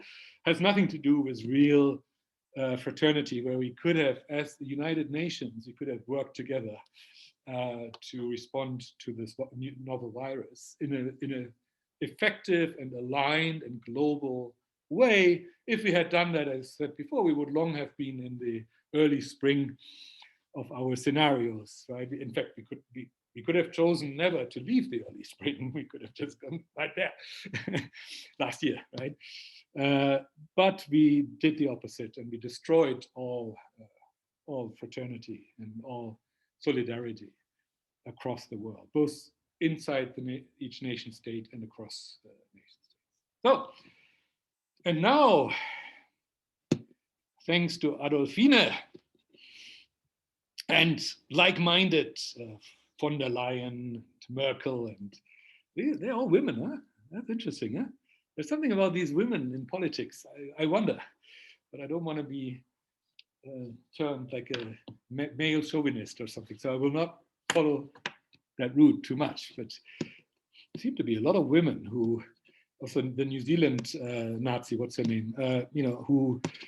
Who have no sense of any of these principles. They just don't, I don't know. Is it something about women or is this just coincident? I don't know. So thanks to Adolfine, now the last of these three principles, equality and non-discrimination, is also gone. Because the government Corona passport in Denmark is the most discriminatory policy cum technology ever generated on this planet. Yay! That's been an interesting month, huh? Okay, which made me think of one of my favorite philosophers. His name is Diogenes. He's the founder of the Greek philosophical school of the Cynics. In modern times, you call someone cynic. Sometimes it's not exactly the same meaning, but it is derived from that school of philosophers. Kynikos in Greek means dog, and their opponents really felt they were behaving like dogs, and so they called them Kynikos, dogs, and the name stuck. Listen, they liked it. Yeah, we are the cynics. So Diogenes was the founder of that school, very famous man in his day in the 4th century BC. He lived in Athens, and where else? In another city. It will come back to me. Now, Diogenes. Who is Diogenes? You may not know. So he didn't leave behind any written things. Only some of his students, then passed on some of either what he said or what he did. One of the hallmarks of his philosophy was it was like a performance philosophy. It was like nowadays we have those performance artists.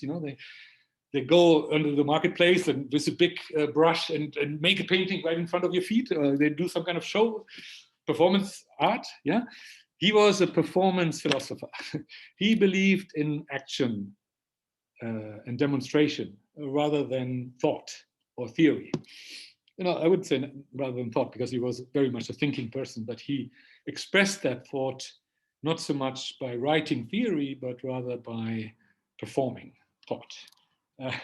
So let me give you some examples. There are a lot of anecdotes around Diogenes. The most famous, perhaps, of those anecdotes is Alexander the Great. before he became known as the Great, meaning before he conquered the Persian Empire, he came to see Diogenes. Oh, Corinth. Corinth was the second city, I believe, where he lived. So first he lived in Athens and then later in Corinth. And I think Alexander came to him in Corinth. So Diogenes, very famous person. Oh, I should just mention how he lived. He didn't own anything. He didn't think it was important to own anything. He, for a while in Athens, I think, or in Corinth, I don't remember, he had a, they say, he had a, like a wine tub, like an earthen wine tub or so, that he used as his home. So he would just put it on the marketplace where all the citizens would walk past on a daily basis and just sleep inside that vessel, right? Because he didn't have a home. He was a homeless, living on the street, right? Like nowadays in New York, so any major Western city, you have people sleeping on the street. He was like that, right? And so he was, sitting there probably on the marketplace in Corinth.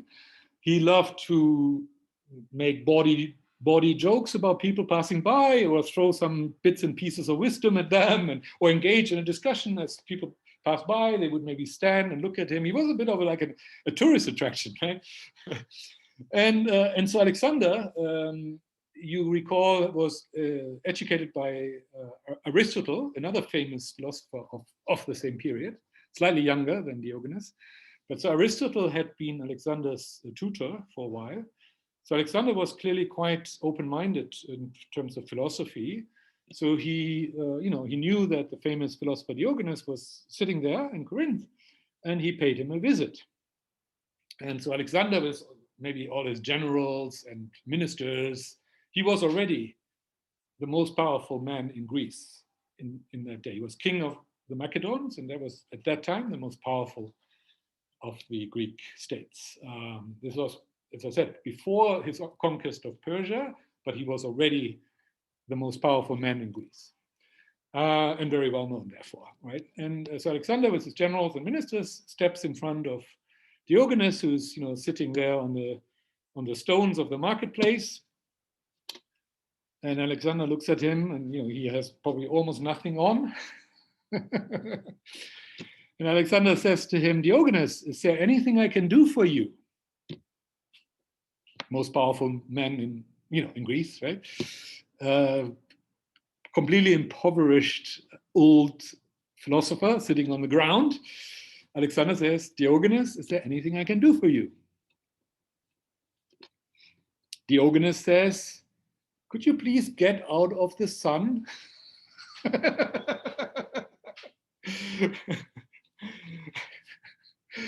So all he wanted from Alexander is get lost, get out of the way. This is typical cynical behavior, meaning defiance of authority, defiance of power, not needing anything from anybody else, not being dependent on anybody else, being entirely and utterly independent. Diogenes believed that's the only way to be an independent thinker, is if you're completely materially independent from any goods or anything at all. Of course, he also had to eat. Of course, he also had to sleep. He's a human being. And people probably left him some food in front of his little tun. like maybe the monks in Thailand, they go around and gather food and people give them some food. Maybe, Diogenes was sitting there and some people, in the morning, they would come and give him some breakfast, so he wasn't starving to death, right? But he basically believed to be free to think, you need to be attached to nothing. Not to fame, not to money, not to honor, not to Alexander the Great, not to anybody else, okay? So that's Diogenes, right? There's another little anecdote where it is said that he was sitting there and he had a bowl, a simple wooden bowl, which he used to fetch water from a public fountain, drinking water. And he also used it to put food inside. So maybe if people brought him some food, they could put it into his little bowl, right? And he saw a boy next to him one day, completely naked, and the boy had nothing, not even a bowl. And he goes to the fountain and just drinks the water, well, with his hands. And the organist was ashamed of himself. If this young boy can even do without a bowl, why do I have this bowl? And he throws his bowl away. And says, oh, I feel so liberated. Why was I so attached to the stupid bowl? The young boy taught me, you don't even need a bowl. Okay. That's the organist, okay? One more little anecdote. There are many, but these are some of my favorites. He was an opponent of Plato, yet another famous philosopher of this period, slightly more older than Diogenes. So Plato was the elder man, Aristotle was the younger man, and Diogenes, in terms of generational, was in between the two, right?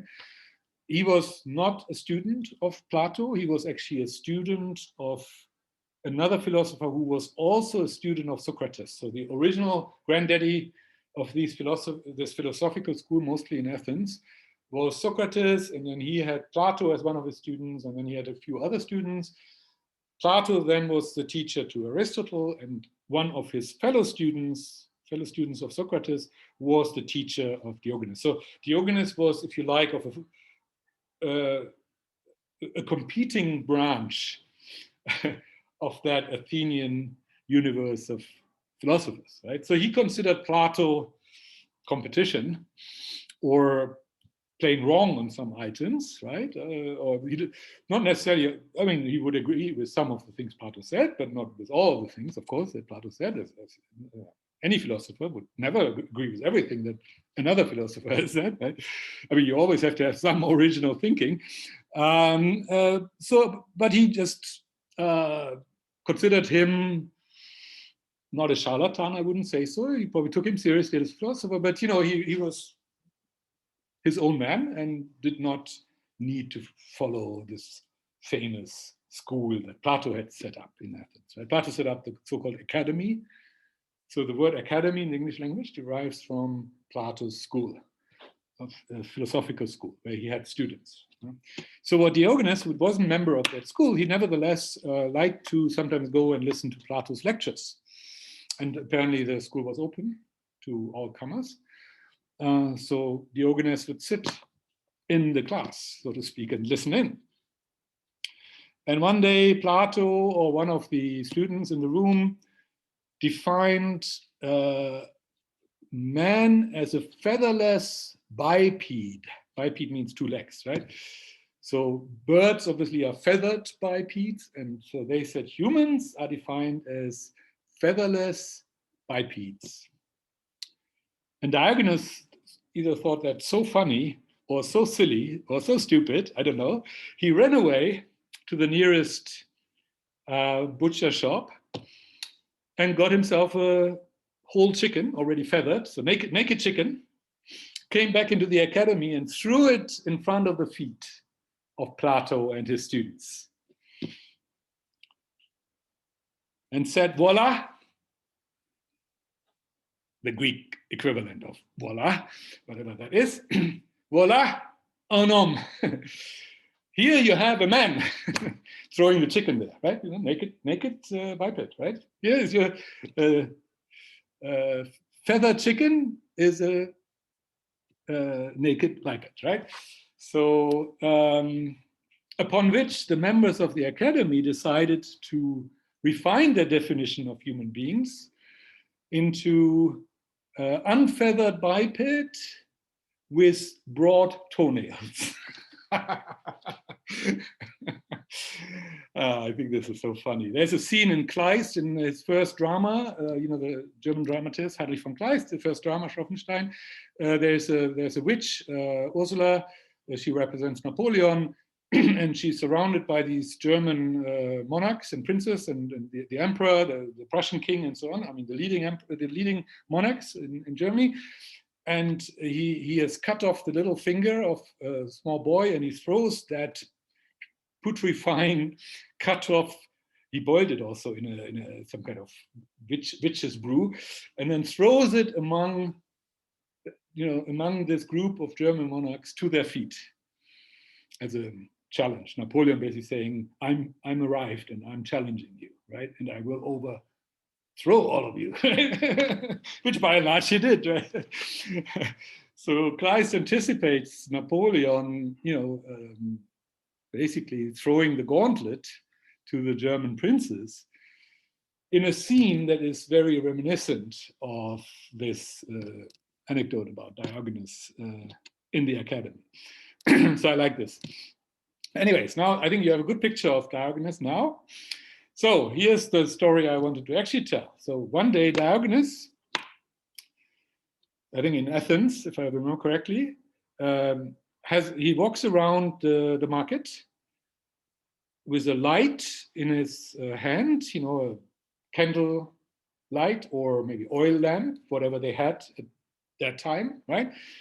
Walks around the marketplace in broad daylight with the lamp. And the citizens of Athens, Diogenes, what are you doing here? Walking in broad daylight, walking around with your lamp, searching for something. And Diogenes says to the citizens of Athens, I am looking for a human, and I can't find any. Of course, meaning you guys are all so corrupt and so immoral and so whatever, wicked, right? None of you I consider to be a human.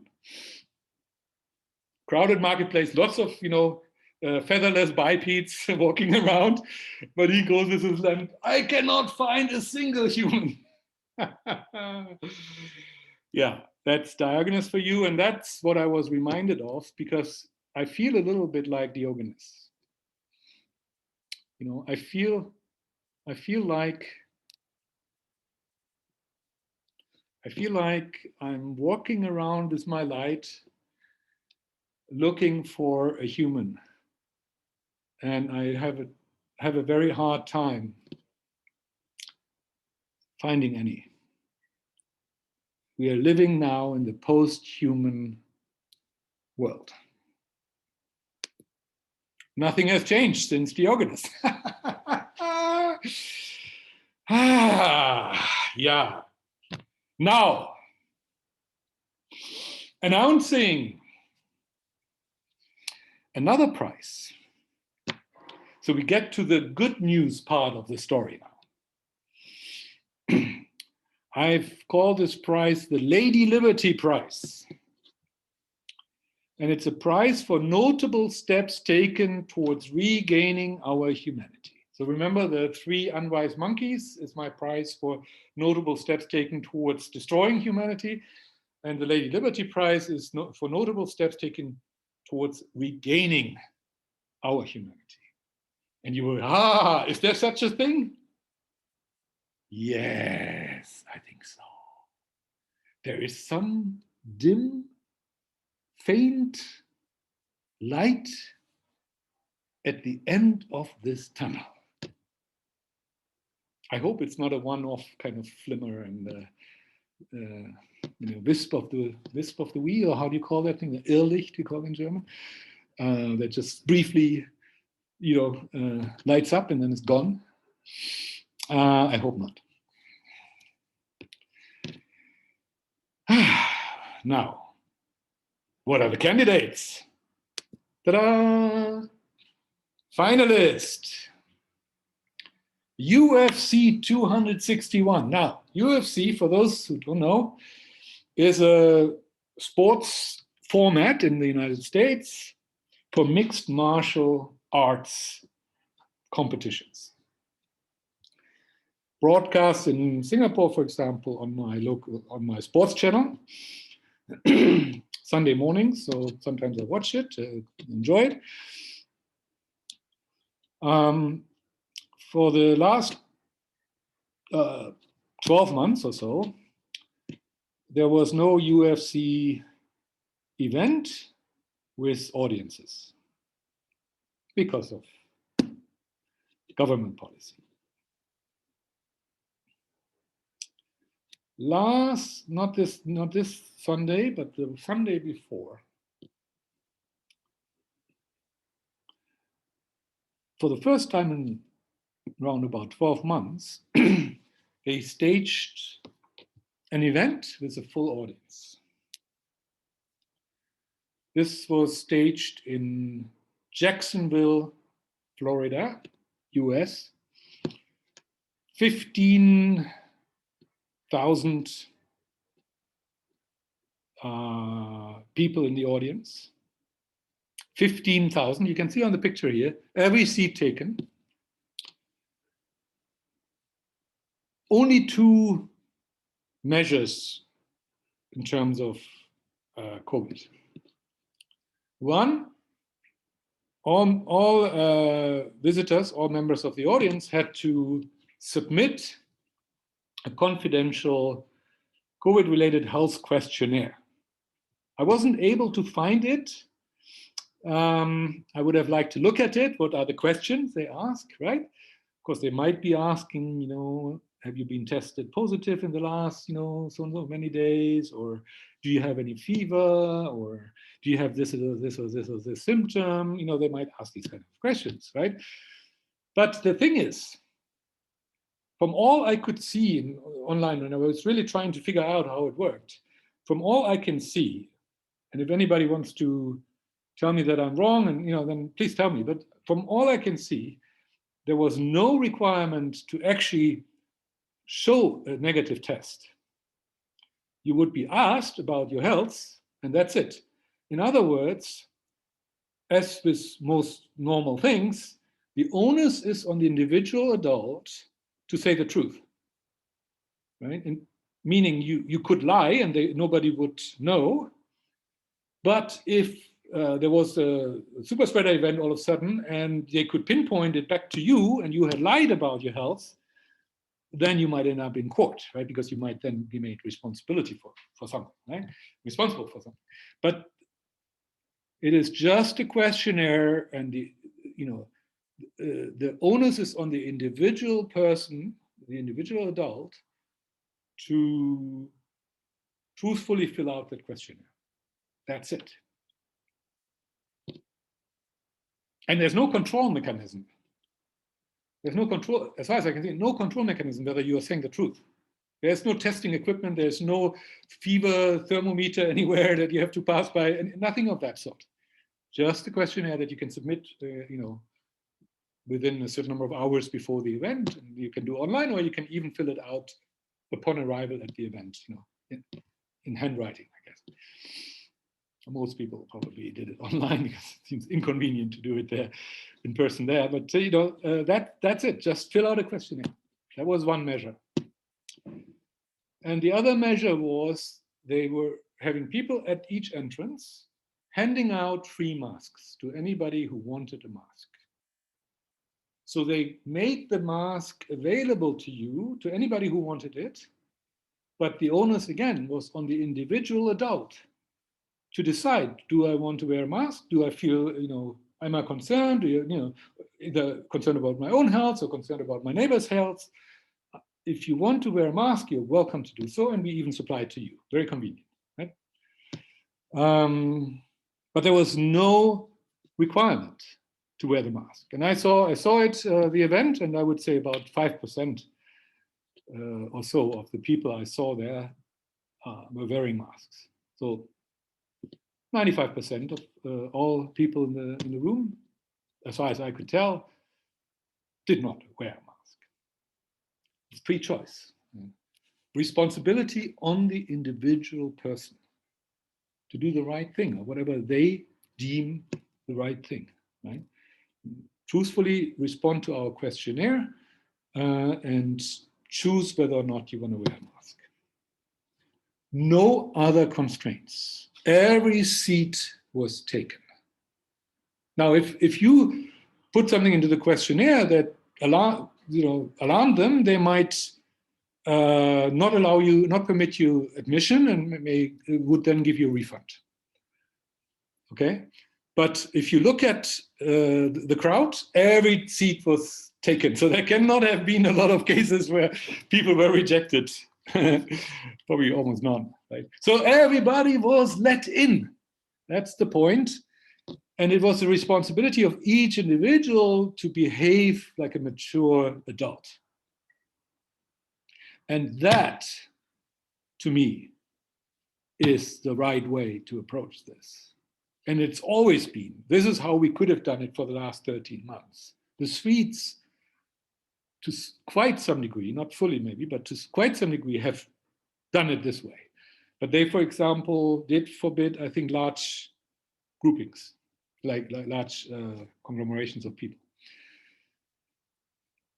But they put the onus primarily on the individual to do the right thing, rather than imposing it on them. It's, you know, you are educated, the means are put at your disposal, such as masks or whatever, but then it's your choice. Right? Sweden, to a significant degree, has done it that way, not fully. And in the last few months, maybe there have been some more impositions. We can talk about it in a moment. But, you know, Sweden was, you know, my shining light, right? And now UFC is now my shining light.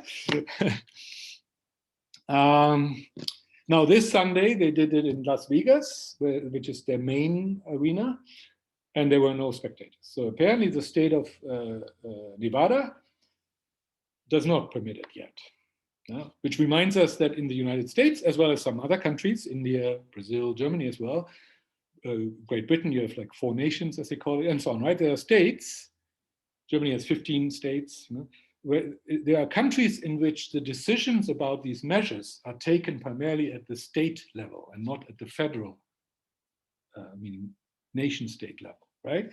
So that it reminds us that if in the US, in one city, Jacksonville, Florida, an event can take place like this, it does not automatically mean the same can happen everywhere else, no. But it sends a signal. I mean, this is the kind of thing that people will talk about, right? Hey, they had 15,000 people and basically no restrictions, right?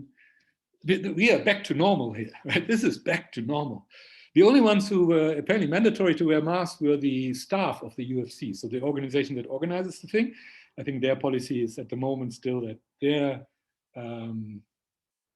officials who are in the room, organizing the event, they have to wear masks. But the spectators, it was up to them. This, to me, is the way forward. And I think it is remarkable, not surprising, but remarkable, that once more it is the United States, or at least one part of the United States, that is leading the way. And there may be some other good examples, which I may have missed, of course, but this is the one that jumped into my eye. And this is the first time for me in over 12 months that there is some glimmer of hope that at least in some parts of the world, we will go back to normal. And da, da, da, da, I have only one candidate at the moment. So the winner is UFC. Hopefully in a month's time, I will have more than one candidate for this prize, okay? I hope. And I don't know exactly who was behind this this event, right? So UFC for sure, they organized it. Maybe SMG, which I Googled this, right? This is the company that owns the Y-Star Veterans Memorial Arena in Jacksonville, where the event took place. Then a company called Clear that provides a health pass application on app where you can fill in your health data. You could link it to a database with tests, yes. So it could be that kind of horror, Brave New World scenario where everybody can track you, but it doesn't have to be, right? They're just providing a platform. And in this case, for all I know, it was used simply for information that you personally entered. There's no linkage to a governed database or anything like that, right? Like in Denmark. So this is purely an app that makes it easy to administer your questionnaire. That's what it is in this case, right? It could be linked to government databases, and then you would of course, break all the privacy laws and so on, but that could be done. But you can't blame it on the technology, I think, not, at least not primarily. But here the technology was just used to process the questionnaire, because you could fill it in at home and then you could just show on entry, here I fill it in and it's like green light, you know, I'm okay. And then they would just let you in. So I put them into the mix here. And then, of course, this the seal that you see here, that's the beautiful seal of the federal state of Florida in the United States. And I think you got to assume that the state of Florida or the municipal government of Jacksonville granted permission for this event to go ahead, right? So I would want to have them here as part of the group of people who made this possible. And jointly, they, I think, deserve this prize. So the first winner of the Lady Liberty Prize for clawing, awarded to them for clawing back a little bit of human freedom. So, I would suggest we are more than halfway through. We are now getting to the more technical and data-driven stuff that you know. As always, let's take a short breathing break and just a very quick meditation, breathing meditation. Just close your eyes and breathe. Relax. Feel the sole of your feet on the ground.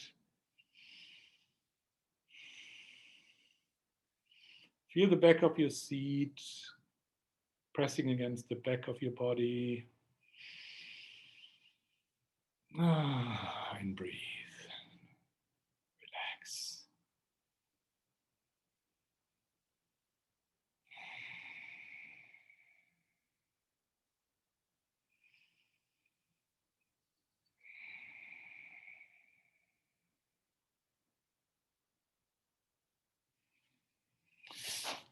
Welcome back. Okay, scenarios. Guess what? Where we are?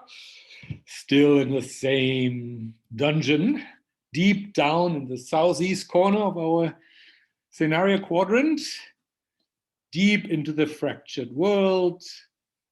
Virus is going from moderate to insignificant, and not only naturally so, but because of the vaccinations now really coming in, and they of course render it neutral, if you like, or insignificant. So we're moving, edging to the right, which is a good thing. But while we are edging to the right, we are making no progression north, back to normal, none. Well, Jacksonville has just done the first step, but as the world as a whole, I see very little sign at the moment that we are moving up, right? In fact, there may be signs even of moving down, meaning we're becoming ever more fractured, partially because of those bilateral travel bubbles and bilateral arrangements, different type of COVID passes coming up, different types of, oh, we only permit this and this and this vaccine, but not that and that and that vaccine, you know. So you will have this whole mess of discriminations, making the world an ever more fractured place.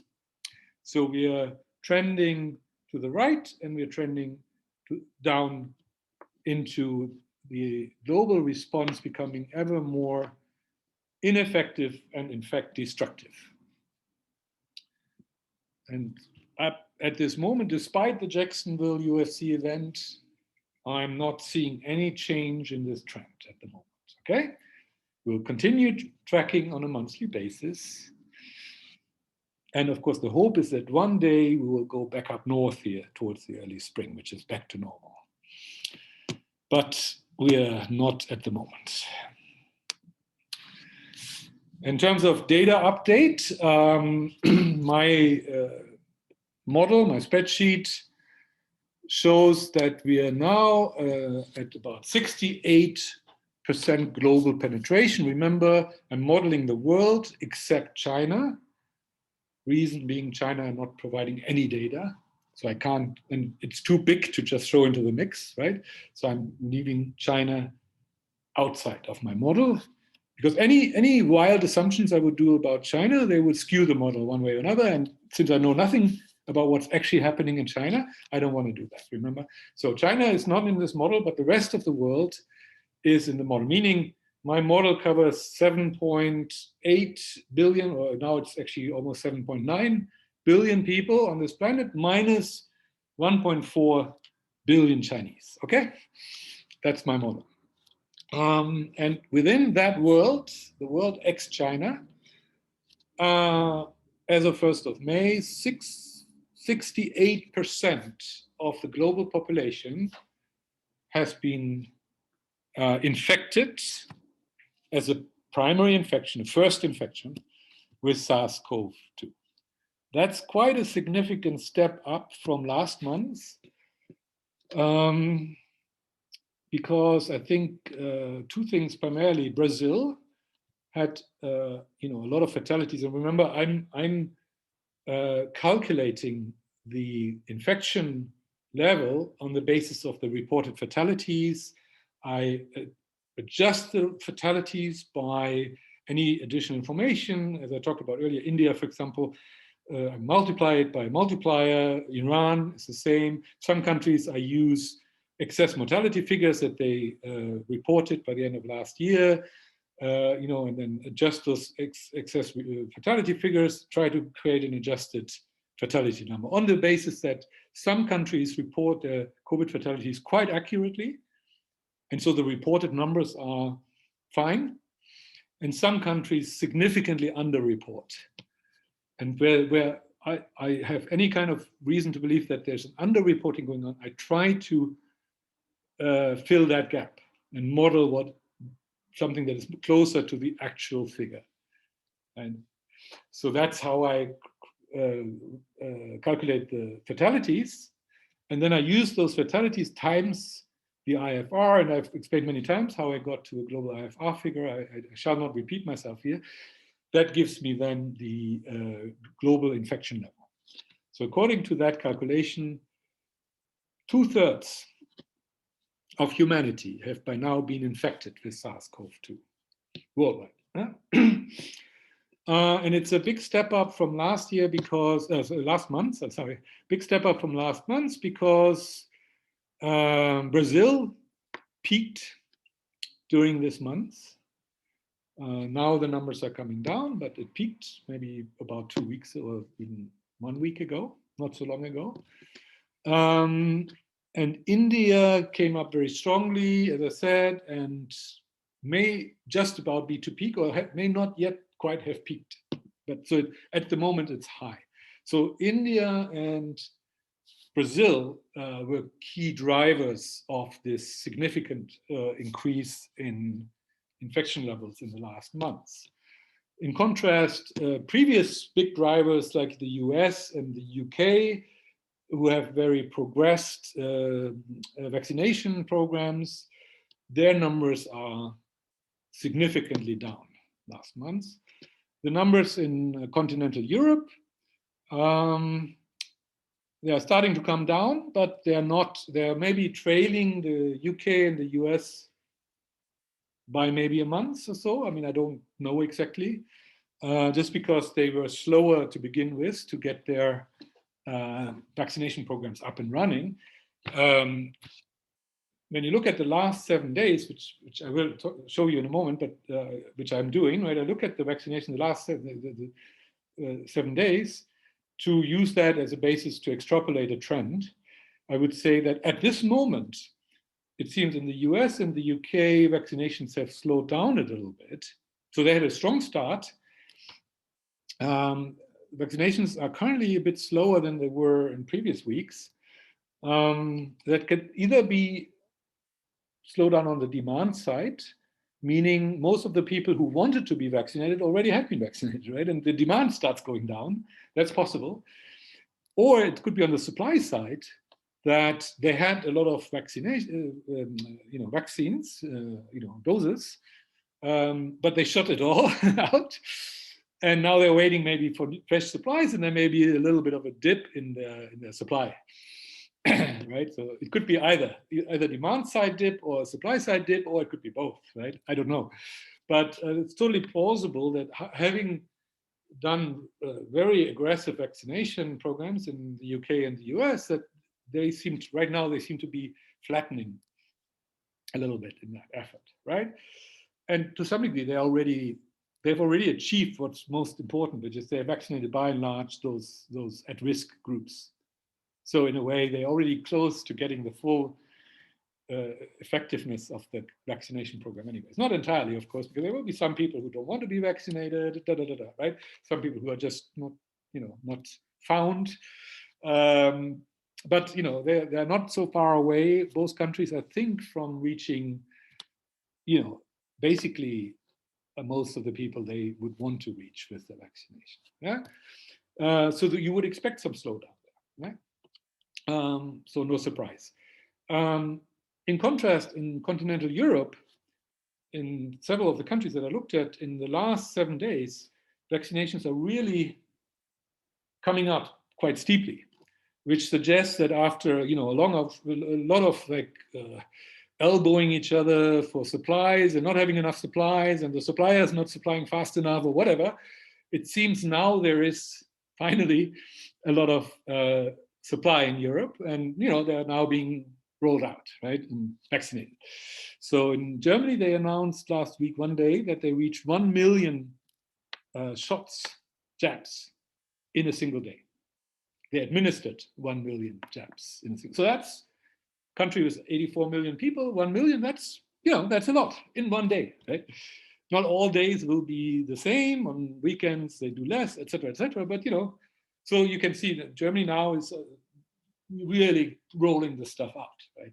So it's possible that the gap between the US and the UK on the one hand and the EU members on the other hand will close, or partially close. So they're playing catch up in Europe right now. Yeah, so Europe is right now on the roll, but of course, when I take the last 7 days and I just simply extrapolate them, that's of course risky, because of course I know eventually they will run out of supply again, right? And their curve will flatten. So that's impossible to know exactly where they will be in a month from now.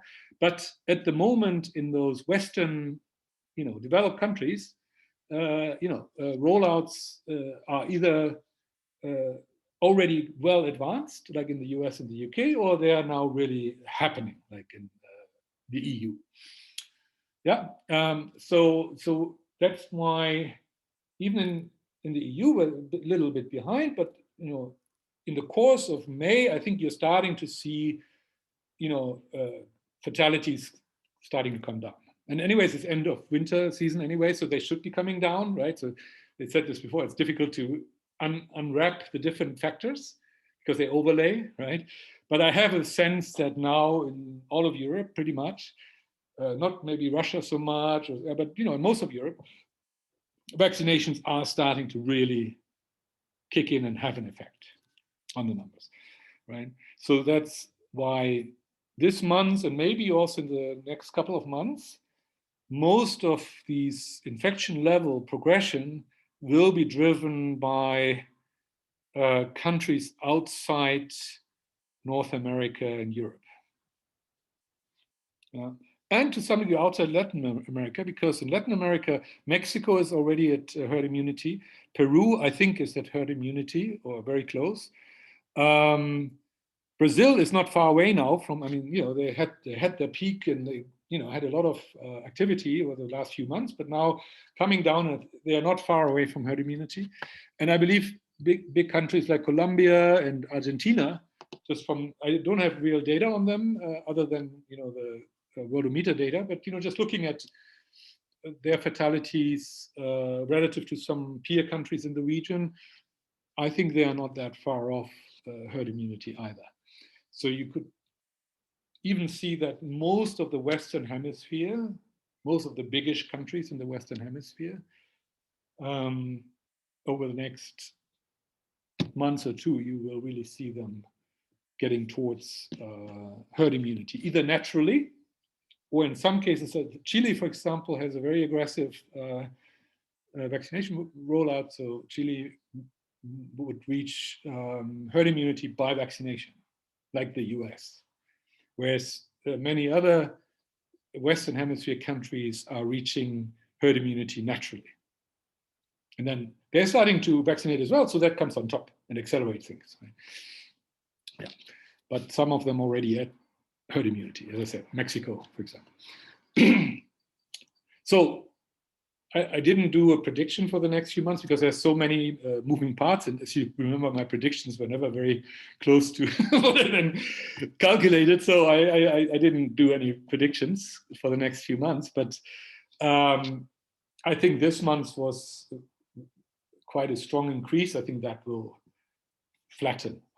I said a month or two ago, I said, generally, as we are getting closer to the 100% penetration, you totally, of course, expect the curve to get flatter. And it will probably never reach exactly 100%. It will be near 100%, never reach 100%, because some people will just never get this, never be infected for some reason or another, right? But that will be a very small group.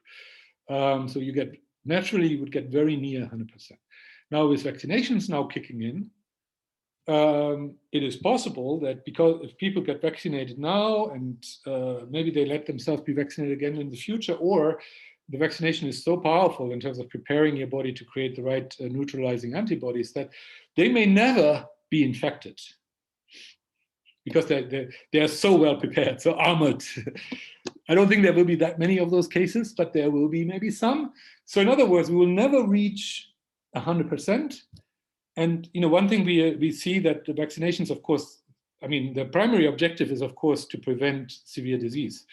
But they do also slow down the virus because at least temporarily they give you some pretty good defense, even just against infection. Right? So they do slow down the virus. So now that we're rolling out those vaccines and every month a bigger and bigger portion of the global population has been vaccinated, that will also slow down that curve further. So I actually expect soon that the curve will become quite flat and then, asymptotically move towards 100%. But there may then come the point where I will say, look, I'm no longer going to calculate this because the monthly increase is so marginal, right? And that would be fine. At some point, then I can just stop talking about the slide, right?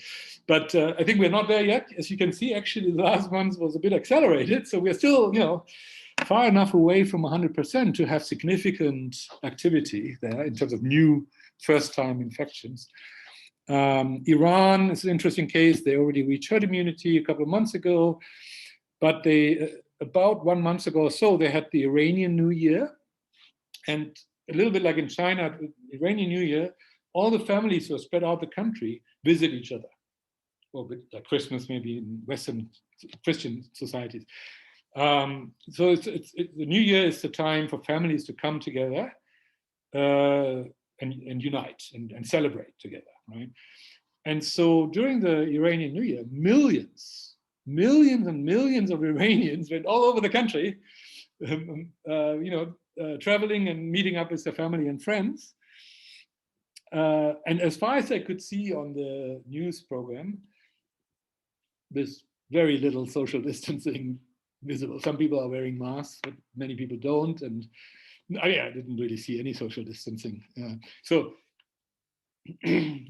as I say, Iran, in my calculation, is already above 80%. So, they can. they can. They don't need any measures really anymore. But of course, if still there are 20% of the population who have not yet been exposed to the virus, there's still some way to go. And so if then you have this massive intermingling of people, you definitely would expect sort of a spike in fatalities and infections, right? And indeed, over the last 3 weeks, Iran has had a really quite significant spike. But that seems now to be coming down. And my model or my concept would predict that, yes, even if you're above 80%, in this kind of a event where everybody mixes up with everybody else, you definitely, even if you're already at so-called herd immunity, you would expect this kind of spike, but you expect it to be short-lived because it will spike up, but then fairly quickly the virus will run out of people to kill. Not people to infect. The infections may go on, right? Because some people may already have lost their original immunity and may get reinfected, right? But as you know, I don't really track the infections. I track the fatalities. Because fatality really means there was someone who got severely ill and probably infected the first time. Because my concept is, if you get infected a second time, very unlikely you would die, right? So fatality means first time infection, right? So there were a spike in fatalities, but what you would predict is that it will now come down quite steeply because the virus finds fewer and fewer people left who are not yet already, sufficiently immunized, right? Even without any vaccines. So I will track Iran, of course, as I always do, over the next few weeks, and next time we can talk about it again. But my prediction would be, if my model and my assumptions are correct, the fatalities because of this one-off event spike, but then they come down fairly quickly and stay low. That's what I'm looking for. And if that doesn't happen, then my calculation is wrong, or my assumptions are wrong for Iran, right? Which can happen because my only data point is something the government said last July or August about the multiplier, where they said 2 point something times as many people died than reported. And it was an official government speech or so that said that, right? And that's the only data point I have for Iran. So I'm on thin ice, and I've trended it down on the assumption, as I do with all this type of data, on the assumption that if authorities realize that they're so massively under-reporting fatalities, they will make an effort to report them more, right? So that multiple will trend down over time. Right? So I've been trending Iran's multiple down a little bit, but it's still high. But if in the next months the fatalities don't come down steeply, if they remain high, then my assumption is wrong, and I will have to play around with it. But I don't expect that. Right? We'll see. So anyway, so I've given you a little bit of an outlook here. No forecast in numbers, but you can picture what's going to happen. So mostly driven of non-Western countries, so to speak, going forward. India is near the peak maybe, but we don't know that for sure. May still go on for a while. I mean, India is just such a huge country. And they're still, their penetration in my model is still a little bit less than 68%, so slightly below average, global average. So there's some way to go for them. And still, I'm sure some provinces which are only getting started, right? Some other countries are finally getting started, like Thailand, for example, starting to have some fatalities after all. Maybe the Thais thought they were immortal, but it turns out they are not immortal. Cuba has come up nicely over the last month or two. Cambodia is coming up. Laos is very small, but it's coming up. So countries around Thailand, Southeast Asia, that region, you see a bit of a take up. It's not huge numbers, but you see a bit of a trend up. You see, where else do you see numbers going up? Oh, India, but also other parts of the subcontinent. Nepal, to some degree Pakistan, not really Bangladesh. Bangladesh is very funny. They don't really report very much. Sri Lanka.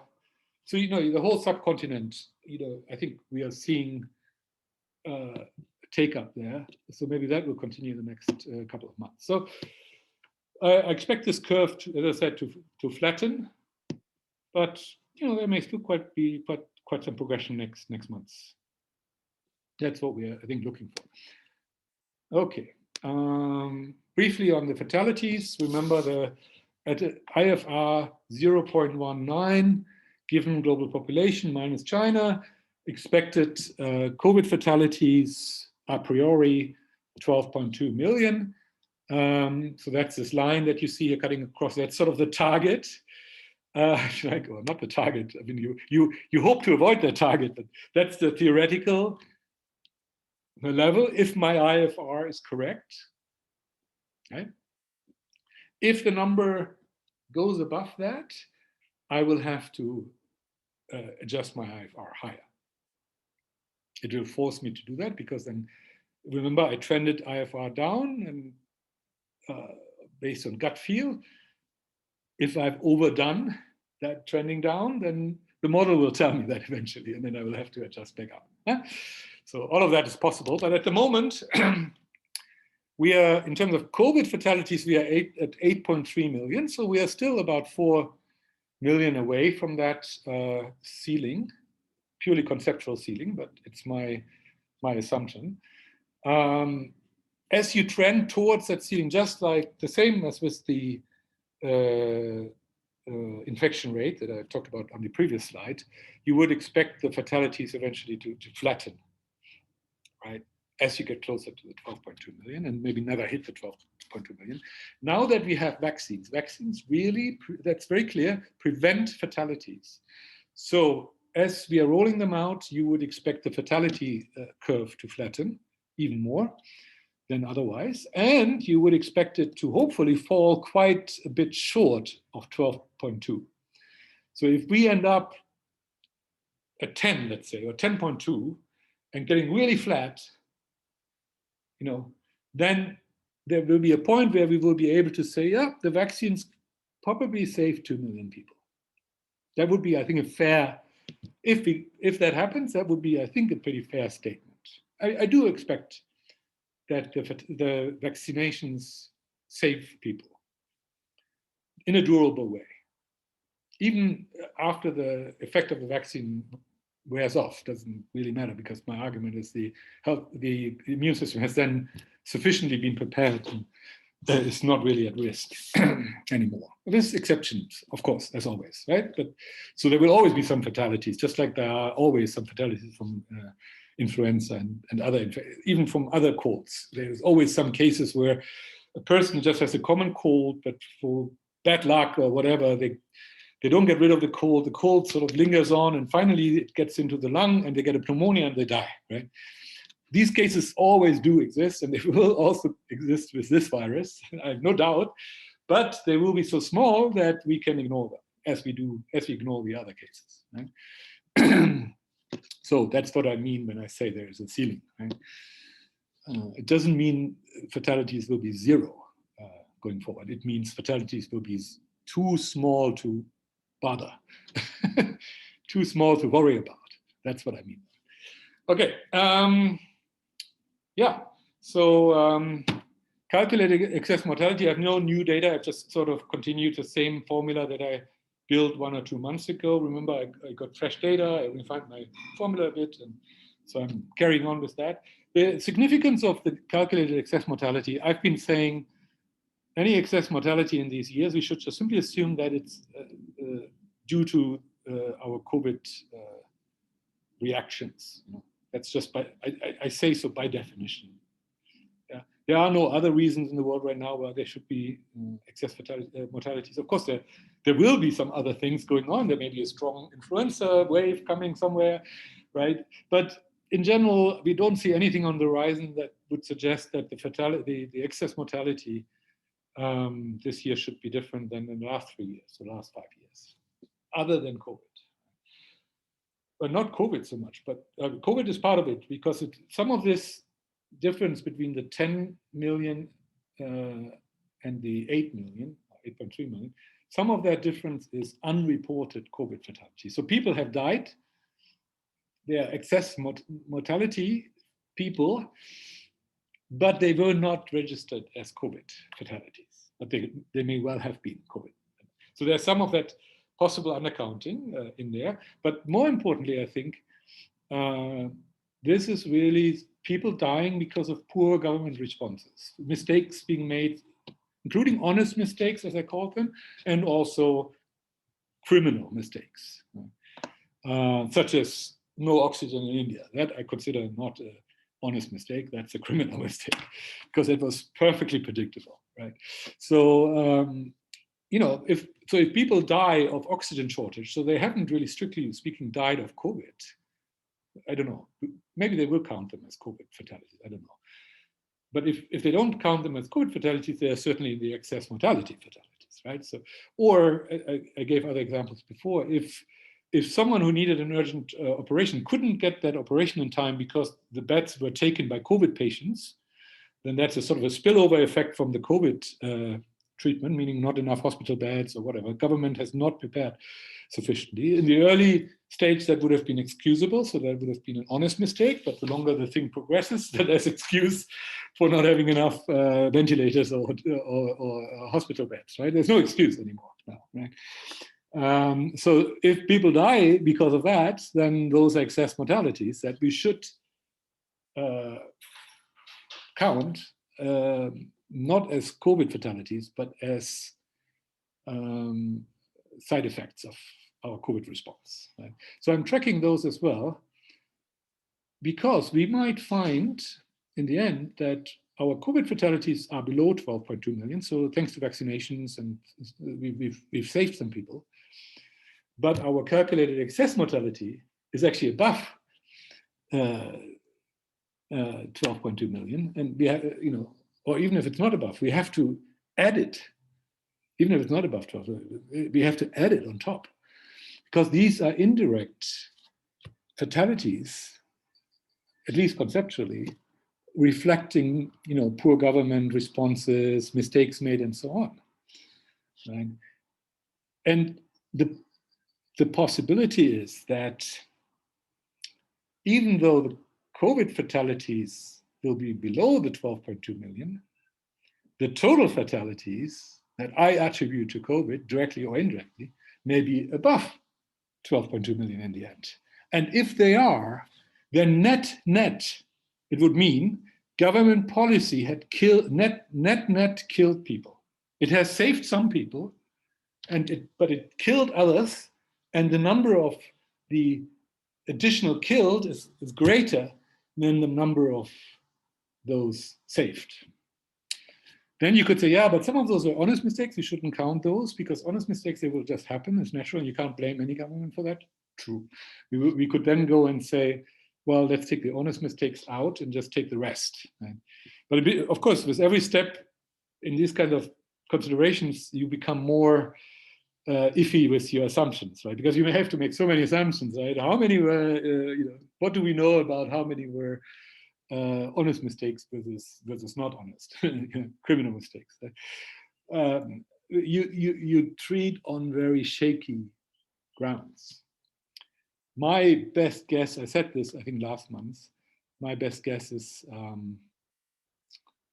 we will come out neutral. Yeah. Meaning, on the whole, government policy globally has had zero effects on fatalities.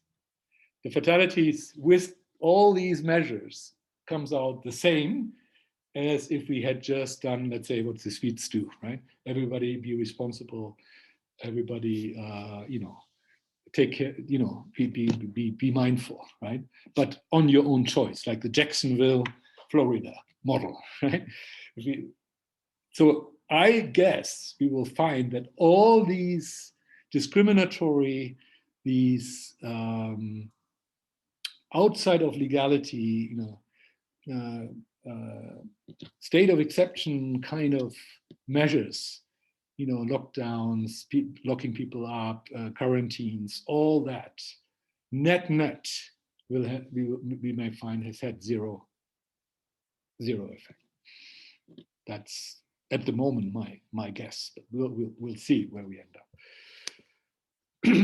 Okay, I spoke about decoupling. I showed that in some countries that when you reach herd immunity, 80% in my definition, you expect a decoupling. You expect that registered cases may continue to rise because people start getting secondary infections because the original antibodies already wore off and they may get reinfected. But the fatalities will not rise in the same way. In fact, they should more and more be stable and go down. Right? Because once people have been infected once, they have enough blueprint to avoid severe symptoms. They can get reinfected, but they avoid severe symptoms and they avoid fatality. right? So in the moment where a country or a region reaches herd immunity, you would expect that decoupling. So I said last time, oh, maybe there's some early indications now that on a global basis, so I showed you some countries last time where you could see that, those countries that were at 80%. But this time, I'm just talking about the world as a whole. This includes China, but China is so small, the numbers is irrelevant. This is the Worldometer data, right? They include China. So I didn't take China out, but it's so small, it doesn't matter. I mean, the reported numbers are so small. Has nothing to do, in my view, with the real numbers, okay? So just keep that in mind. But this is Worldometer data, and they show infections, they show death. The solid line is 7-day moving average, which is what I look at usually because it evens out sort of weekends with weekday kind of reporting and those types of things, or holiday kind of no reporting and so on. So the reported data is very zigzaggy, but the trend, if you put a 7-day trend through it, then moving average, then you see the development quite nicely.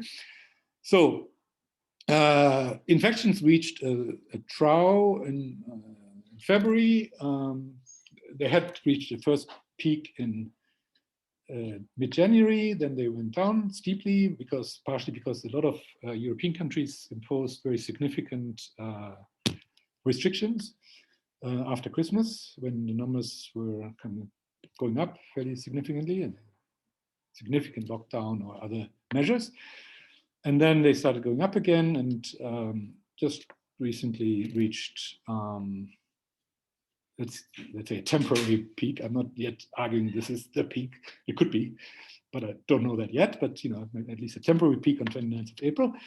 And within next month, if we were to look at this again, we would see whether it was the peak or not. I think it probably was. And the fatalities, remember, they always run a bit later, between 2 to 3 weeks later than the infection peaks, right? Because of the delay between infection and death.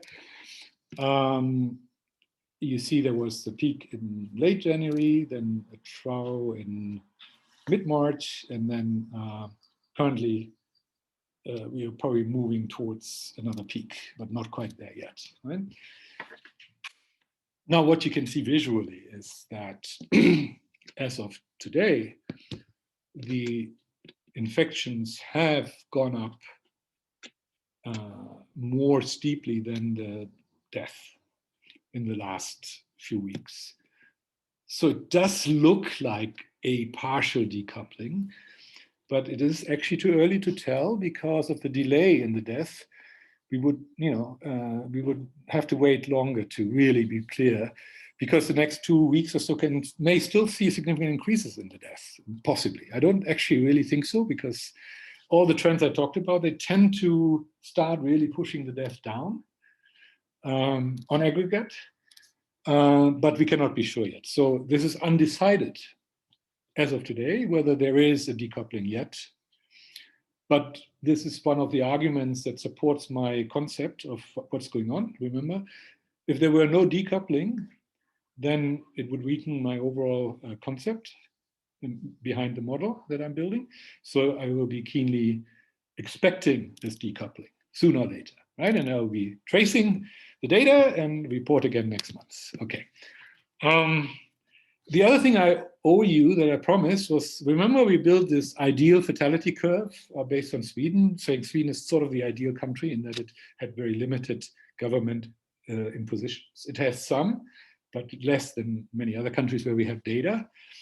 And we took their, as of 1st of February, remember we took the death curve for Sweden as of that day, and said, oh, if we take that as a normal seasonal cycle, because Sweden didn't have a lot of government intervention, so that it should, on the Northern Hemisphere, so this is Northern Hemisphere country, obviously, it should be sort of an ideal candidate to show us how the actual normal curve would look if there were no government interventions, right? So in most places, of course, there are government interventions, so you don't get this curve, but Sweden, among those countries where I have any data, gets closest to the ideal, right? So we used Sweden and said, okay, we just back to back, if we do it over 2 full cycles, we just take the same data again and copy it over and draw a curve through it by hand, right? There's no scientific exercise, right? It's just by hand. I draw this green curve and say that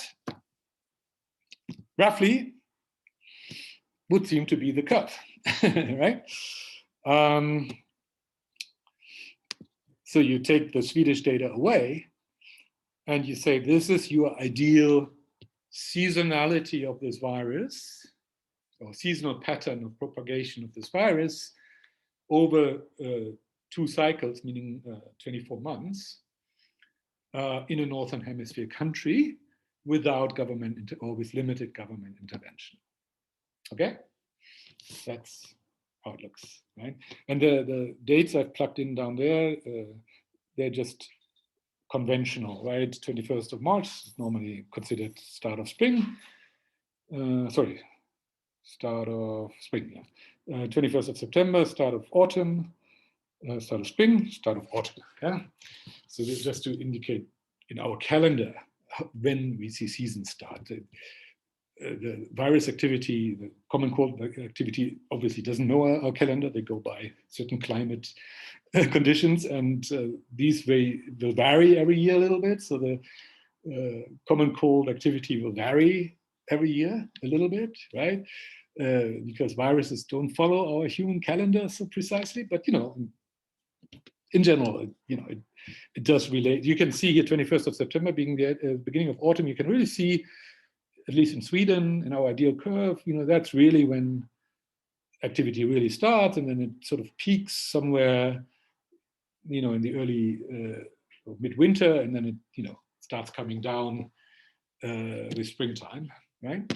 And then over the summer, it's very low, right? That's basically if you take just 12 months from 21st September to 21st September, it starts in autumn, it peaks in winter, it comes down in spring, and stays low in summer, basically.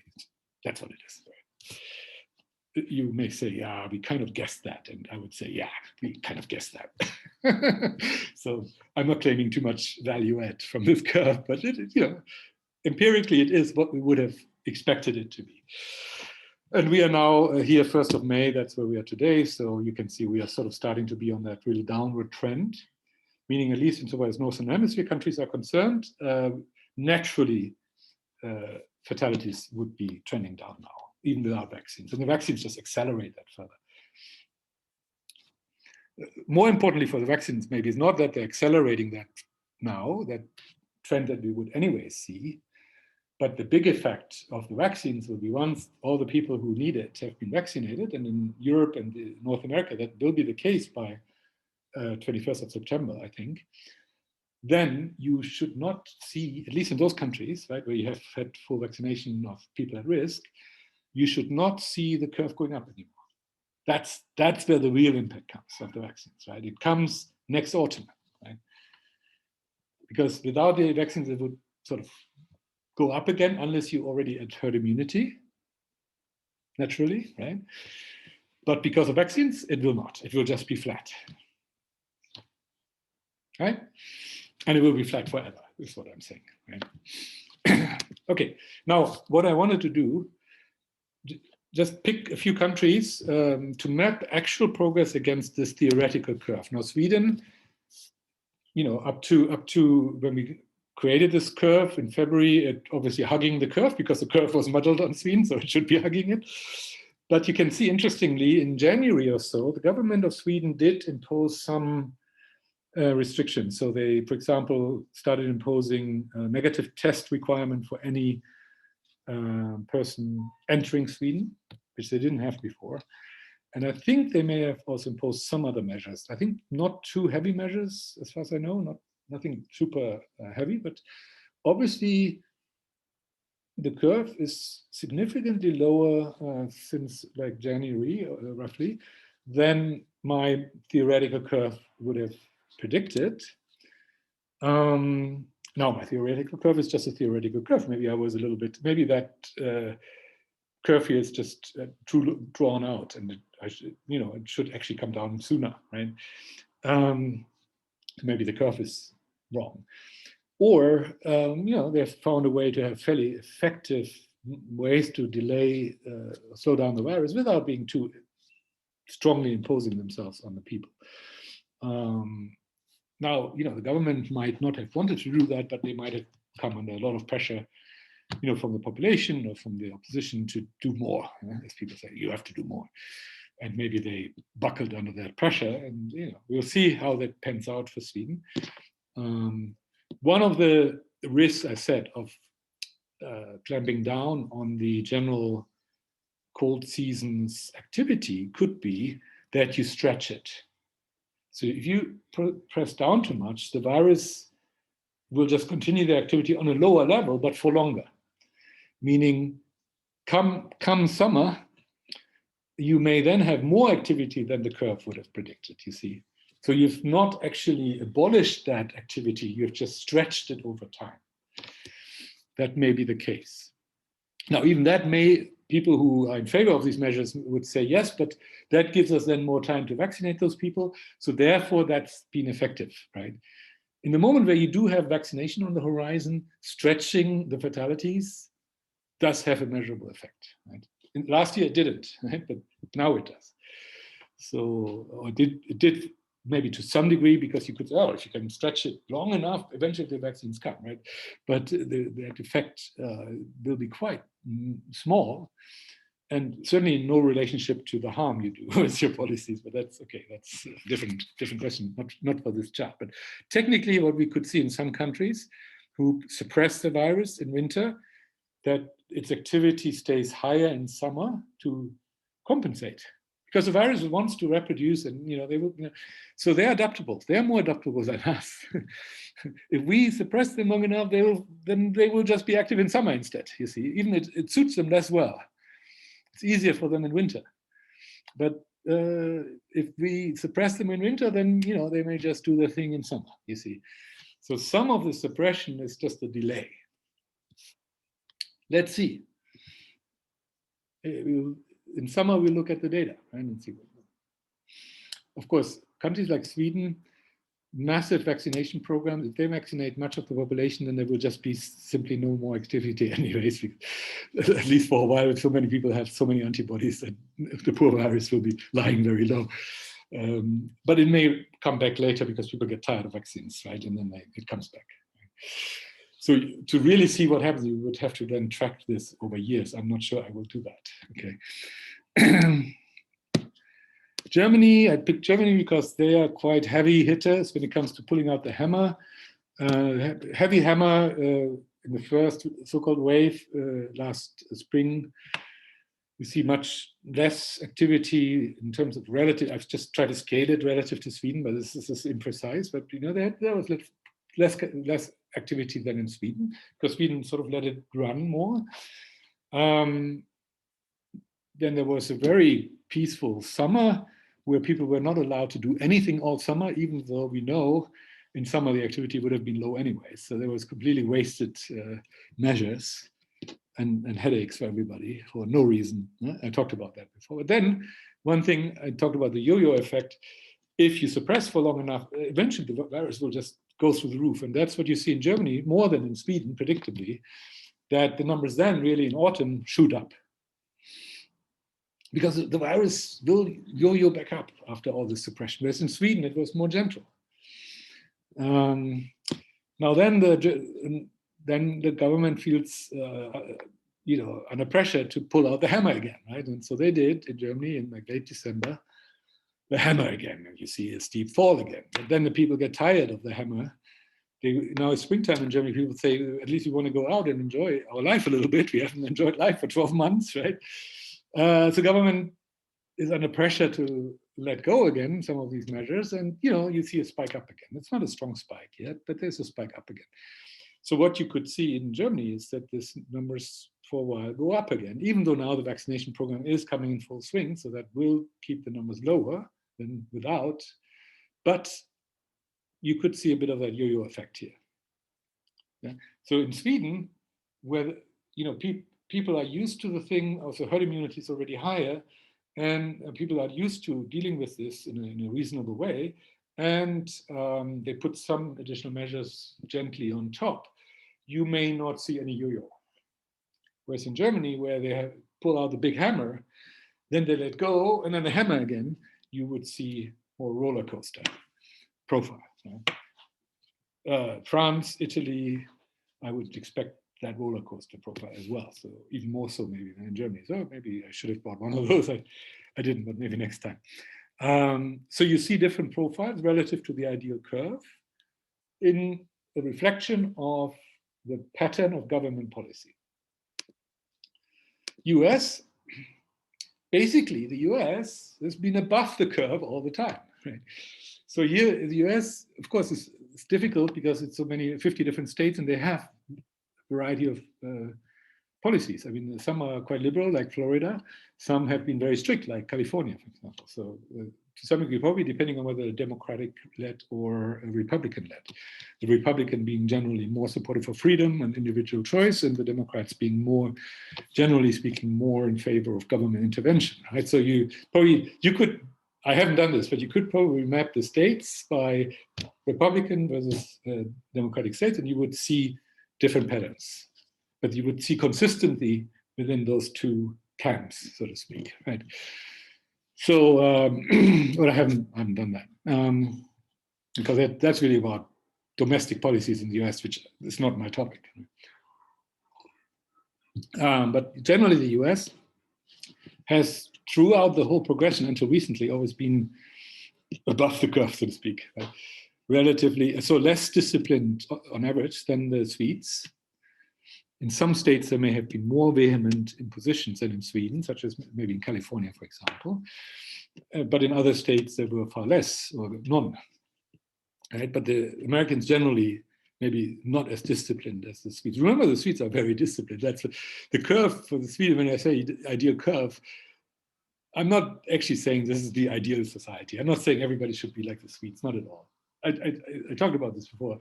A friend of mine said, look, in Mexico, this wouldn't work. Or another friend said, in India, this wouldn't work. What the Swedes do, great for them. There's no such discipline in some other countries. Right? And I accept that, of course. Right? And I'm not suggesting the whole world should be just like the Swedes. Right? So when I say it's an ideal curve, I don't mean it, ideal doesn't mean higher value.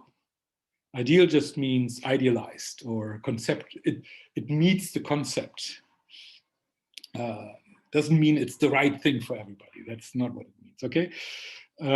So the Americans, less disciplined, more freewheeling, and it shows in the data. Right?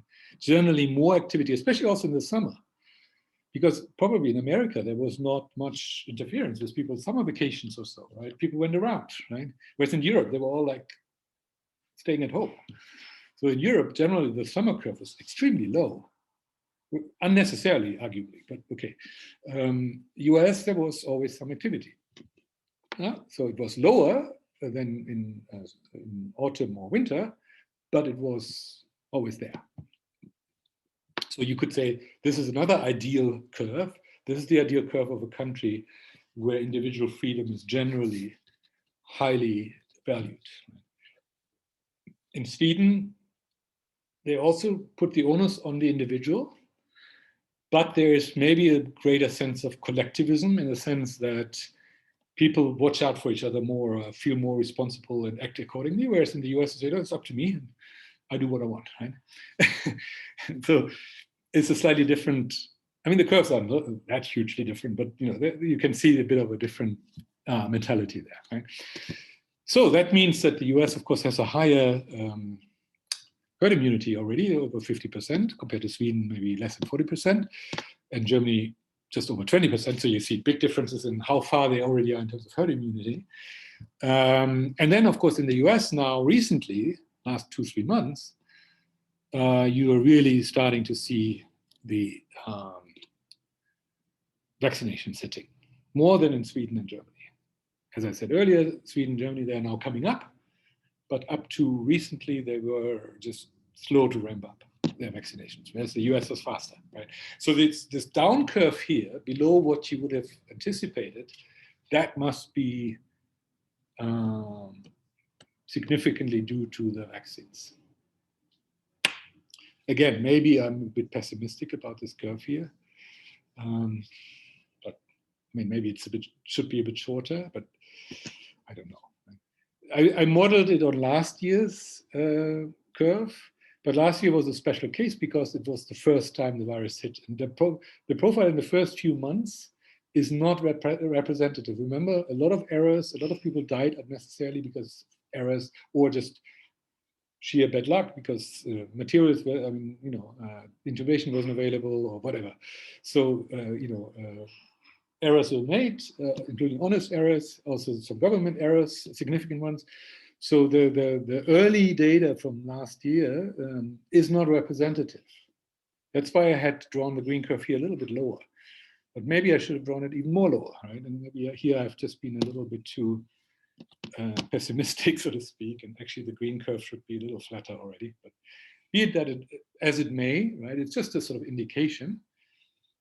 US until recently has always been above the curve, but now thanks to vaccinations, it's below the curve. Good, we're almost through. This is our standard time to herd immunity chart. Remember, herd immunity, 80% in my definition. This is natural herd immunity. But now, since last month, I've started to add the vaccination impact, right? And I've tried to calibrate. So I take latest vaccination figures from, I forgot the sources here, but I think I'm having CNN is one source, and then there's the second one. Here, it's up here. CNN and pharmaceuticaltechnology.com. Those two are my data. They have overall vaccinations, first shot, second shot, and they also have last 7 days. So I look at this data, and then I take that vaccination. My assumption is that one shot is enough, although I know the second shot gives some additional protection, but to keep it simple, say one shot is what I care about, not the second shot. Second shot is not entirely wasted, but it's also not very impactful. But the first shot is the one that makes a big difference to fatalities, right? So I take the first shot, so percentage of population that have received the first shot, but then I adjust that by making some assumptions about some of these shots are just given to people who don't need them. Most countries have some categories where you would say these people don't need the shot, but they got them first for political reasons or whatever reasons. I talked about that before, so let me not repeat myself. So I'm trying to adjust a little bit and say, okay, not all these first shots reach those people who really need them. So I take some away. Because if you give a shot to a 40-year-old, the impact of that shot is almost zero, right? Because that 40-year-old would anyways not have gotten severely ill, right? So zero impact, or almost zero impact. Right. So I take those away. I try to make a guesstimate what proportion in different countries based on public announcements or making some basic, just averaging or similarities. Those countries are similar, so I assume similar things, Lots of heuristics, a lot of gut feel, but trying to say, okay, not 100% of those first shots reach those people who really need them. And those who reach people who don't really need them, I don't count. Because they're not going to have an impact on fatalities. They're just wasted, right? So, so the VR here is not just simply percentage of population who got a first shot. It is percentage of population that got a first shot minus some people who didn't need it, right? And then I also have another, the other adjustment is, of course, a lot of these shots go to people who were already infected, who already have natural immunity. Because as I said earlier, governments are not, as far as I know, checking whether they have antibodies. And then if they have antibodies, say you don't need it. Right? They don't do that. They just give it to you anyway. So they don't test for antibodies. So even people who were already infected, maybe unknowingly, get the shot. Those people, I argue, also don't need it. It's also wasted. Right? So the yield, the US, for example, has announced recently, they said they have reached 200 million shots or so. Is that right? Some, very solid number. Biden had set a target, right? And he announced he reached his target. They're already beyond his target. I think it was 200 million, but don't quote me if I'm wrong. But it doesn't matter. It's just an example. So let's say they said we have already done 200 million shots. That doesn't mean they have protected 200 million people. Some of these people have already received a second shot, and the second shot in my model doesn't count. Typically, in most countries, it's sort of 2/3 of all shots given so far are first shots. And in some countries, it's even less than that because they are very keen on the second shot, prioritizing the second shot. Other countries like the UK famously, right, they deprioritize the second shot, right? So their percentage is higher because the first shot is the one that counts for me. And they have more first shots than just about anybody else, right? So you see, so if the US has 200 million shots, you know, only 2/3 of those were first shots. So that's then 130, let's say, round number, 130 million. Of those, let's say 10% went to the wrong people who didn't need it. Then you're down to 105, rounding a bit, right? And then of those 105, assumed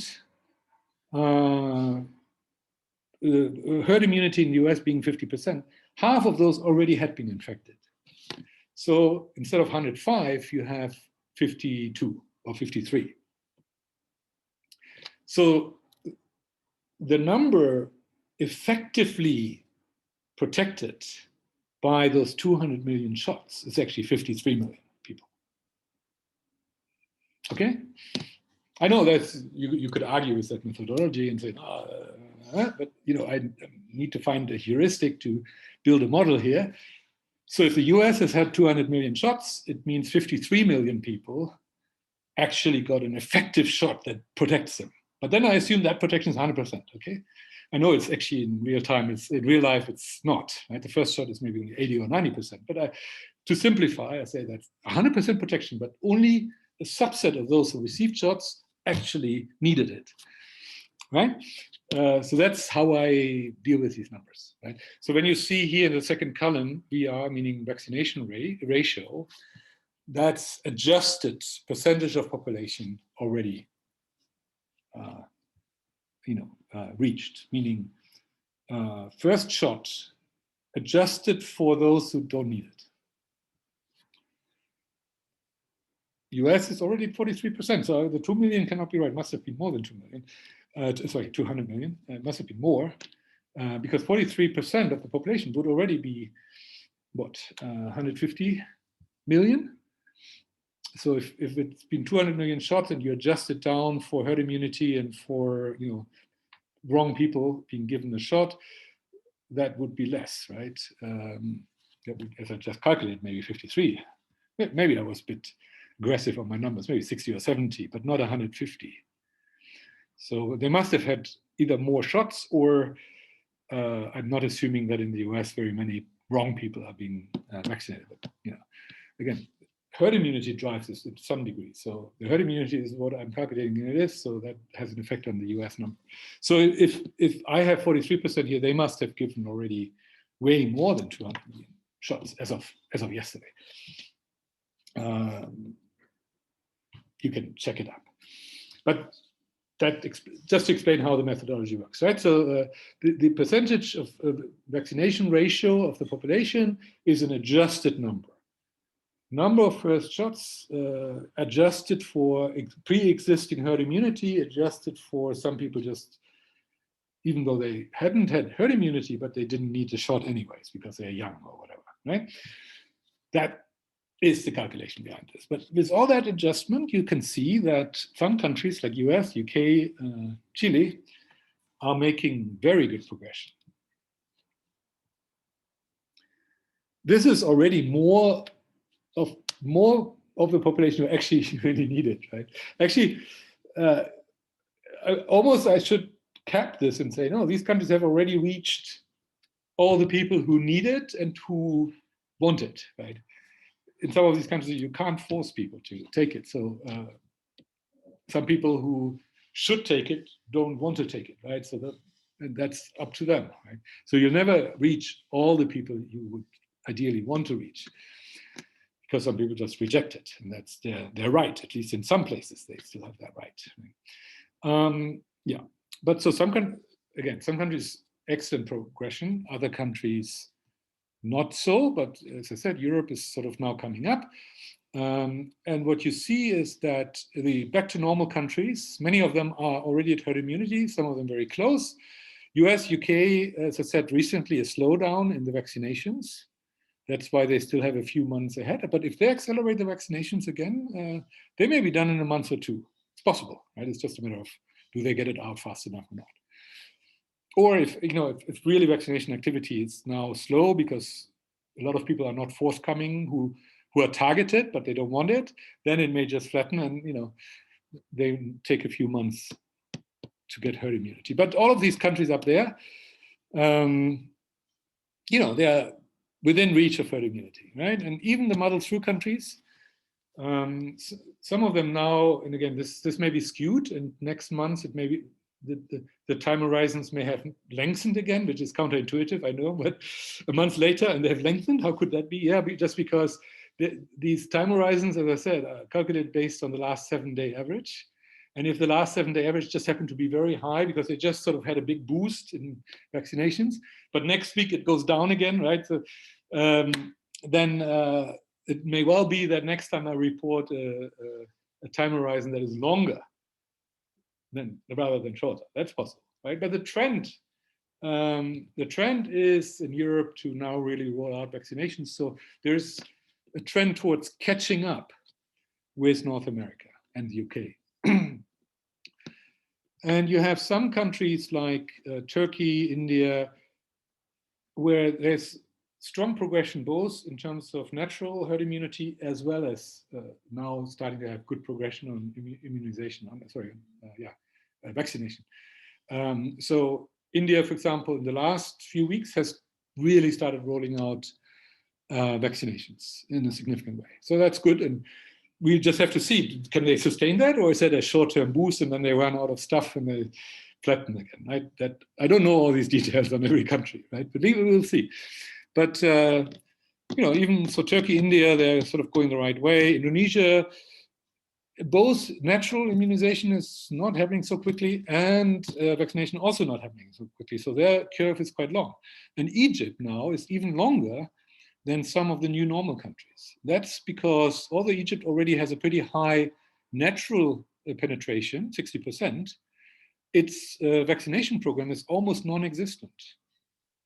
And in the last week, there was very little activity in terms of vaccination. So of course, and they may not have updated data on them. So I always take the latest available data. So in Egypt, that latest available data may be a week old, but that's okay, right? But whatever latest week that is available, activity was quite slow apparently in Egypt.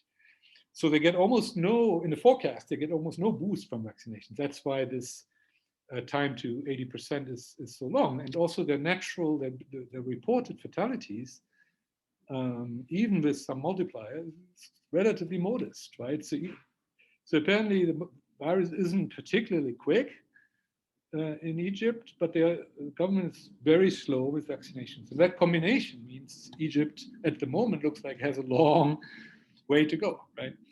And then the new normal countries, of course, they always do, but a good news for South Korea, again, it may be skewed, but in the last week or two, they've started to really ramp up vaccinations in South Korea.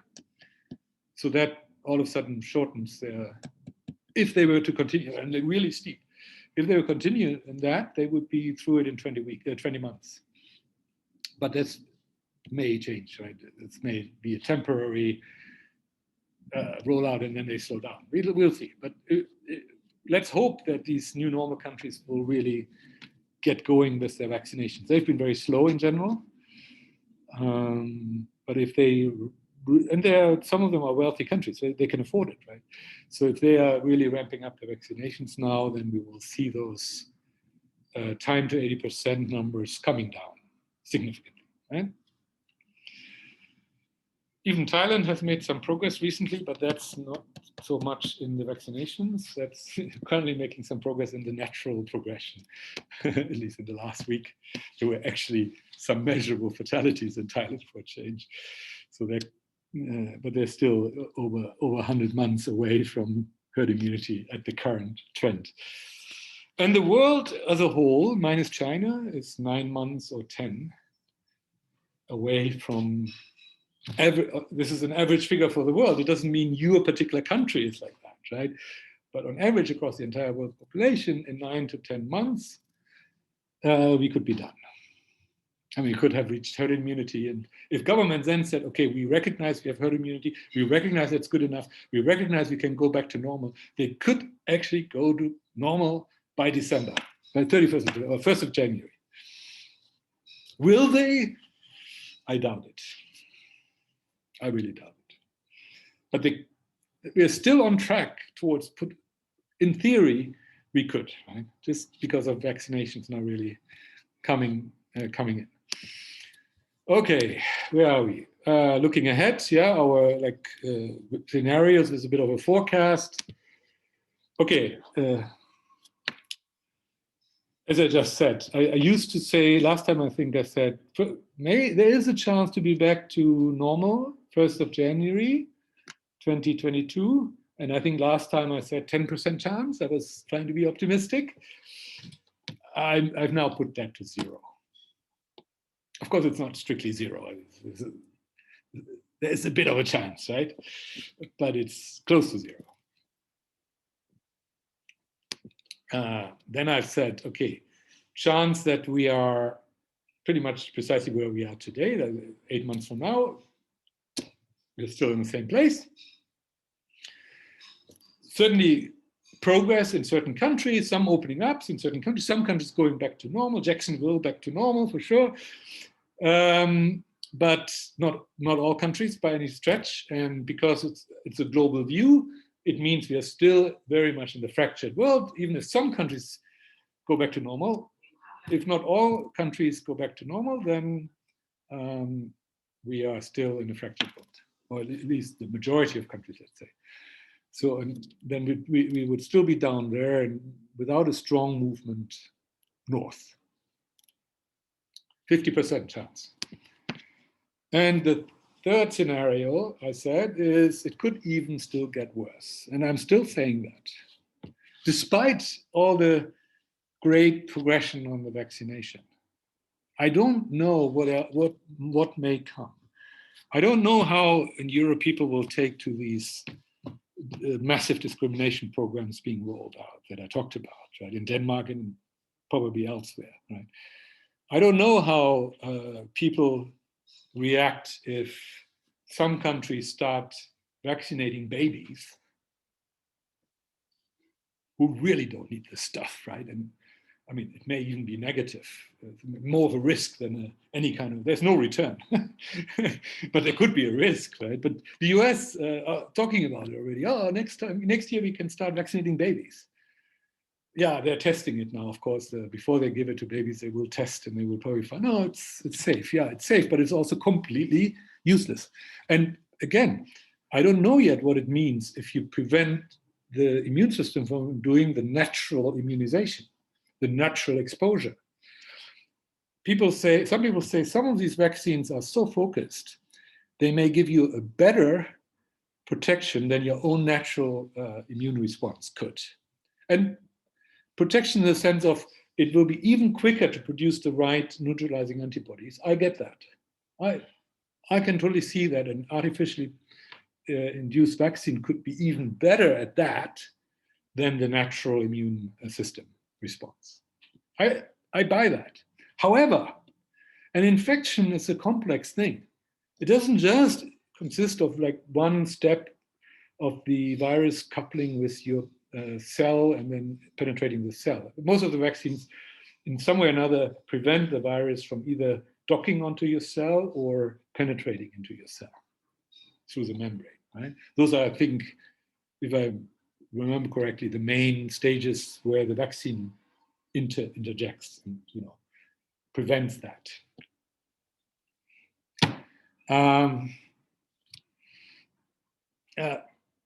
Great. But the researchers naturally pick one or two of these bottlenecks and say, there we can intervene. That's very targeted and it can be highly effective. And I agree with that, right? But what else happens in our body, in our immune system when these viruses enter us may be well beyond just this docking element that is interrupted by the vaccine. Right? There may be lots of other chemical things going on. I'm not an expert on this, but as a philosopher, I would say that would be a very plausible hypothesis, that there's lots of other things going on, right? Which the vaccine doesn't trigger. It triggers one particular response by the immune system, namely certain neutralizing antibodies. I think that's what it does. That's very effective in preventing you from getting sick, as long as you know. But the interaction between the virus and the body and the immune system is much more complex than that. There may be many other things going on, right? And if you're vaccinated and you prevent yourself being properly exposed to these viruses, because your immune response, especially in the first 6 or 9 months after vaccination, it will be so strong, it will not even let the virus into you, or it will neutralize it so quickly that it doesn't really interact with your physical cells. Then you have prevented the immune system from learning to live with this virus. Right? So there we are back to, there may be a cost to these vaccinations that we don't even know yet, right? We can only at the moment speculate what it could be, right? And it will take years and years to understand what is there a cost and in what way. But I have repeatedly said, I am, and this is maybe just a subjective feeling and no more than that, I am worried about a policy that systematically prevents us from interacting with nature, because it means we ever more distant from nature and encapsulated away from nature. I see that as a worrying trend overall in many respects, and especially with respect to our immune system. Our immune system is built upon exposing itself to nature all the time. That's how we build this wonderful, fantastic immune system. If we are now entering an era where humans are no longer allowed by their governments to expose themselves to novel viruses or major new variations on existing viruses, that will do something with our immune system. I would say it will probably weaken our immune system in the long run. I personally don't like that trend. And again, maybe that's just a subjective thing. I will not be able to model that. I will not be able to demonstrate that.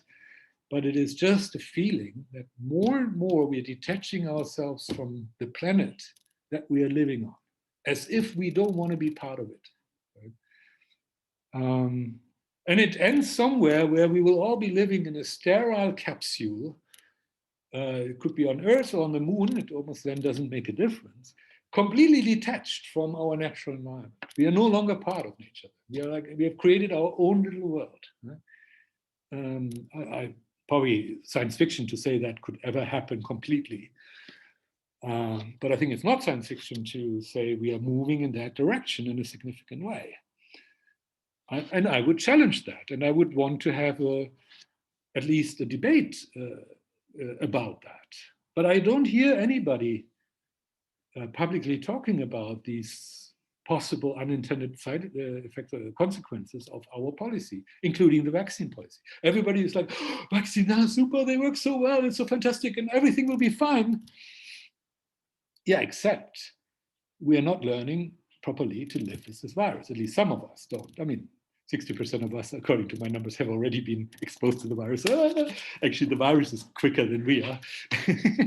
Luckily, I would say. For me, that's good news that so many people have already been exposed. I wish I don't know because I haven't done an antibody test, but I wish I was already exposed to the virus. That's the best solution, in my view. Unless you're really at risk, then if you feel like, no, look, I'm 75, I've already had some health issues, or I have diabetes or whatnot, I really feel statistically it's like a 5% chance that I die, and maybe Trump, remember I calculated the number for Trump when he was infected. It was like 20% likelihood that he needed hospitalization or something, right? Based on the numbers available to me. Right? Male, 74 years or so at the time, you know. So you can calculate, you can find the numbers, you can calculate the risk for you. And if you say, look, my risk, calculate the risk of getting severely ill, and severe illness with pneumonia is tough. Even if you survive it, it is tough, and it can leave longish sort of effects on your body behind, right? Can maim you in some way or another in the long run, right? Even for the rest of your life in some cases. So we don't wish anybody to get severely ill with pneumonia, right? So if you say, oh, you know, I'm like Trump, I have 20% chance of, if I encounter the virus naturally and I have no protection, I have a 20% chance of getting severely ill. I don't want to take that chance. I want my vaccination. And I will take the vaccination again in a year or two because I'm really worried about this. And perfect, please do. Absolutely. Yeah? So yes, absolutely. I'm totally in favor of that, just to be very clear, right? But as I say every time, 99% of us strictly don't need it, actually. Now we don't know that, and if a certain percentage chance, and we want to have it, take it. That's why I'm saying, yeah, probably 1 billion out of 7.9 billion, you know, probably will want to take it because they have a certain risk where, you know, it really starts making sense to say, look, this is worth doing, right?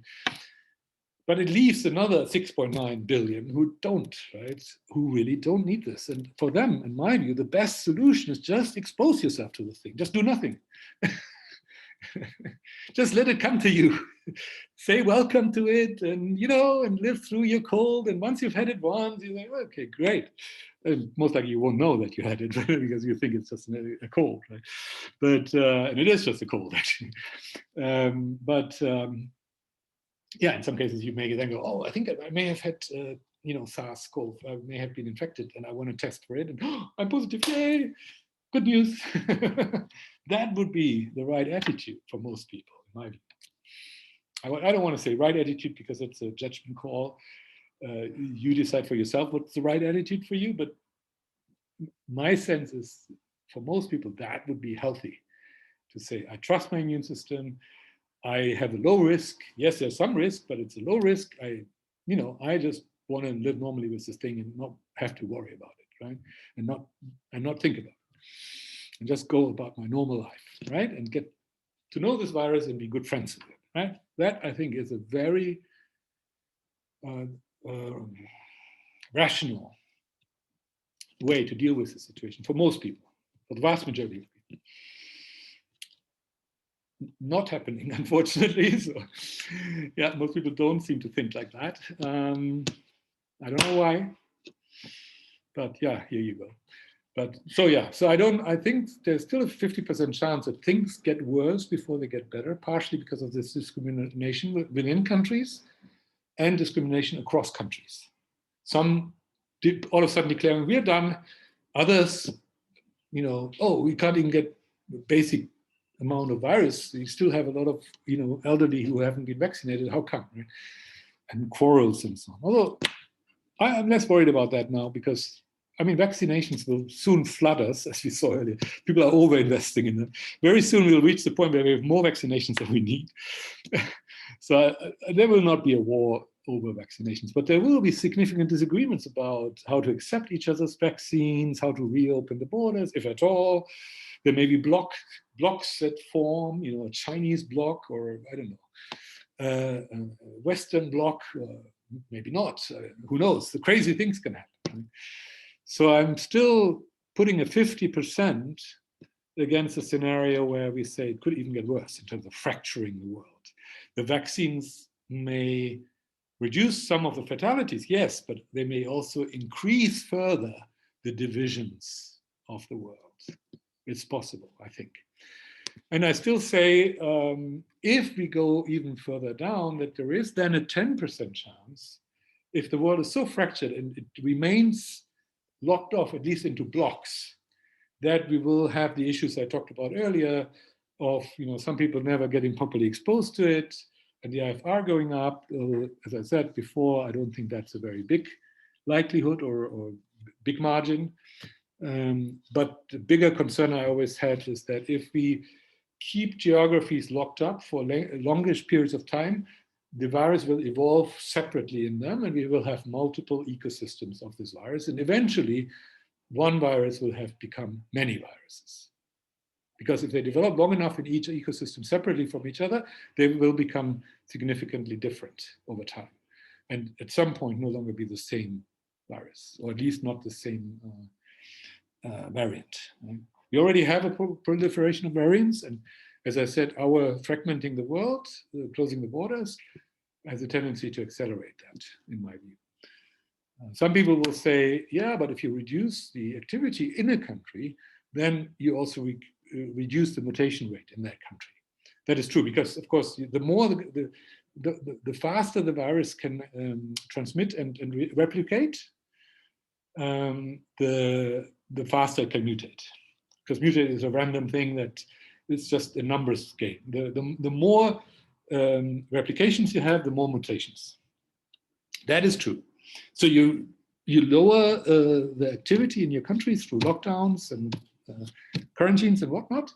You reduce the mutations in your country. But it does mean if in your neighboring country people don't suppress the virus and there's a active mutation going on and there's a new variant there, your people at some point, the immune system of your people and maybe even the vaccine of your people that they receive may not be effective against the neighboring virus. That's the effect of this locking off, right? So there's a price to pay. I think many politicians don't realize that there's a price also in terms of virology, a potential price to pay for their measures.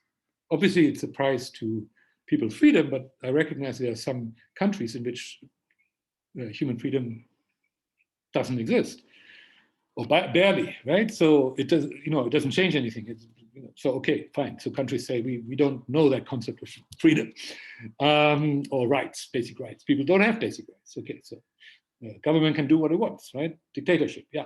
Okay, there are those countries, right? But even those countries, sorry, I hit my button here. Even those countries where that's the case, I think they don't realize they may also be paying a price in terms of virology, in terms of immune systems, segregating their people from the rest of the world.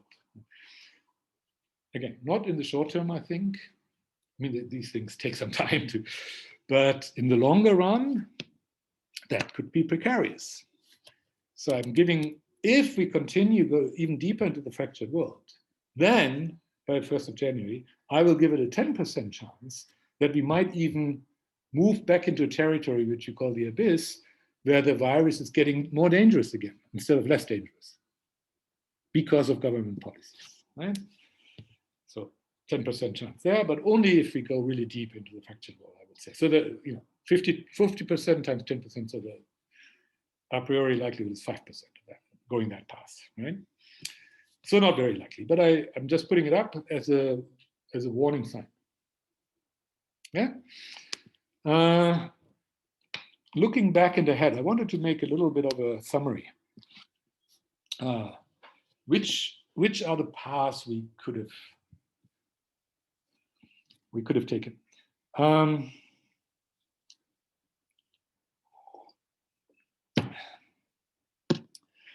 We could have, the green path here. We could have, in 1st of April last year, when we started tracking this, we could have imagined that governments would smarten up very quickly and say, look, it makes no sense, each government doing their own thing, each country doing their own thing. We can already see that this virus is not so harmful. We can see that we have to protect the elderly, the few other groups. We can start seeing how we can do that effectively, collectively, and let's just move forward collectively. Let's not hammer on people's rights. Let's not hammer on people's livelihoods. Let's just focus on limiting the fatalities and, run a vaccine, of course, research into vaccines, and hopefully one day, 12 to 15 months down the road, we will have the vaccines and we will have protected those people at risk reasonably well. And then the vaccines come and then they will be done, right? That narrative was totally feasible as of 1st of April. Remember I said before, when you create scenarios, that your starting point is in the middle and all 4 quadrants are feasible or plausible. if they weren't plausible, you would craft the scenarios differently, right? All 4 segments here were, as of 1st of April last year, were plausible. We could have gone into the early spring right away. We could have had the green light on human rights. We could have had a green light on the economy. There was no need to hammer the economy at all. In fact, if we had invested heavily in protecting people and limiting fatalities, the GDP could even have gone up a little bit, right? Because of those additional investments. And the fatalities would have been moderate. I mean, green doesn't mean 0, but green means, we would have protected some people effectively, not all people, right? Okay. Secondly, if all our governments were run by chimpanzees and they just did nothing, let's say private sector goes and does the vaccine research, that's mostly private sector driven, right? But the governments just do nothing, like a chimpanzee. Then we would have moved just squarely to the right, right? Because the global response would have been neither effective nor ineffective. It would just have been neutral, do nothing. But the COVID, severity of COVID would have gone down, right? Trended down anyways, because it just did naturally. Yeah? So at least from our early expectations, maybe it was always low, but we didn't know that in April. But by May already, we could have seen it's moving that way, right? So we could have moved just simply to the right. We would have, again, would have done nothing to the human rights because government just would not have done anything. We would have done nothing to destroy the economy, but we would have had more fatalities, right? Because do nothing on the fatalities, we would not have had those targeted approaches to protect people, so we would have had more fatalities. What we actually did is we went down there, as you know. I don't remember why I'm curving this. Am I saying now that virus is already getting a little more dangerous? I don't know yet, but it could be. But let's say we just went down there to the bottom right corner. So we acted without thinking. We didn't provide any kind of tailored protection to at-risk groups, but just nationwide measures, mostly very crude hammers. And we did quite limited investment, other than for the vaccines, which is private sector driven, but the government investments, I think from what I've seen, have been actually quite moderate. And you saw the figures that over the next 5 years, we're expecting governments to spend $68 billion less. And, shocking. So yeah, we underspent, right, in terms of protecting people. We could have done a lot more, right? We did spend some money, but not a whole lot, right? So red light on rights. I mean, we thrashed our rights. Red light on economy. We thrashed our economies. And the fatalities are probably similar, about the same as if we had chimpanzees in government. Do nothing. So on 2 out of 3 measures, the government policy was disastrous. And I said earlier, these composite rankings, I don't like them. So I'm not proposing a composite ranking here. But I'm not proposing these are the only measures. But to give you an idea, on 2 of 3 measures that I'm showing here, it was disastrous what the governments did. On the 3rd, it was probably by and large neutral, as I said at the beginning. My best guess is we will come out about even, meaning all the measures of the governments taken are equivalent to do nothing. You gain some and you lose some because some of these measures were so irresponsible, right? Those big hammers in the early stage that brought everything into disarray in the hospitals, etc. will have killed many people, right?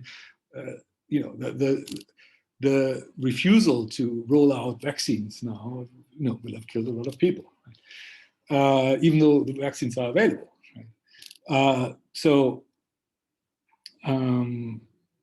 If governments had done nothing, we would have had the same fatalities. I'm saying, as a guess, as we will actually have. So we gain nothing by these measures and lost almost everything. That's about as devastating a statement about government policy that you could ever imagine, okay? It doesn't get much worse than that. And the worst one, if this was World War II, then the fatalities would also be red, yeah. So we are just short of, World War II, yeah, in terms of these ratings. Yeah, and if, as I say, 10% chance of what, if we were still to go into the abyss, meaning our policies make the virus more dangerous than it would naturally be, then even the fatalities in the long run could be higher than do nothing. That's, as I said, small likelihood of that happening, but I'm putting it up on the table. So this is pretty extraordinary. There was a really straightforward, simple, not easy to implement, of course. I mean, everybody has to agree, and but conceptually straightforward way to deal with this situation. Not call it a pandemic, not say this is a crisis. There's a new virus, very calm. We know it affects mostly elderly, da, da, da, da, da. We will, we will send masks to your homes. Please use them when you go out. Use them under these circumstances. We will, send oxygen masks to every house. Don't panic. It's just a precaution.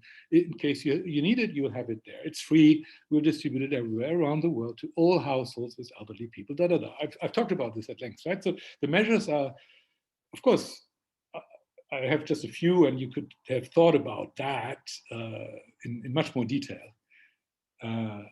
But directionally, I've given you quite a lot of ideas what it could have been that we could have done, right, to protect our elderly.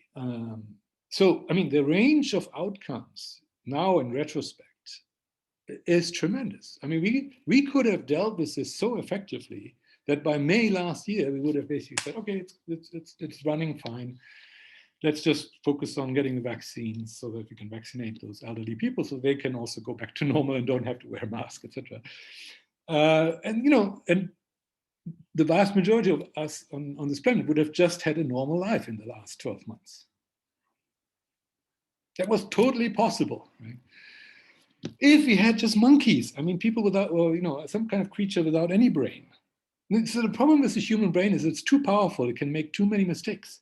Animals don't make these mistakes. And it's great that we have a powerful brain, but if we don't use it well, it makes more damage than it does good, right? And that's the situation here where we've done more damage, much more damage than we did good. So if we had just do nothing governments, we would have been okay.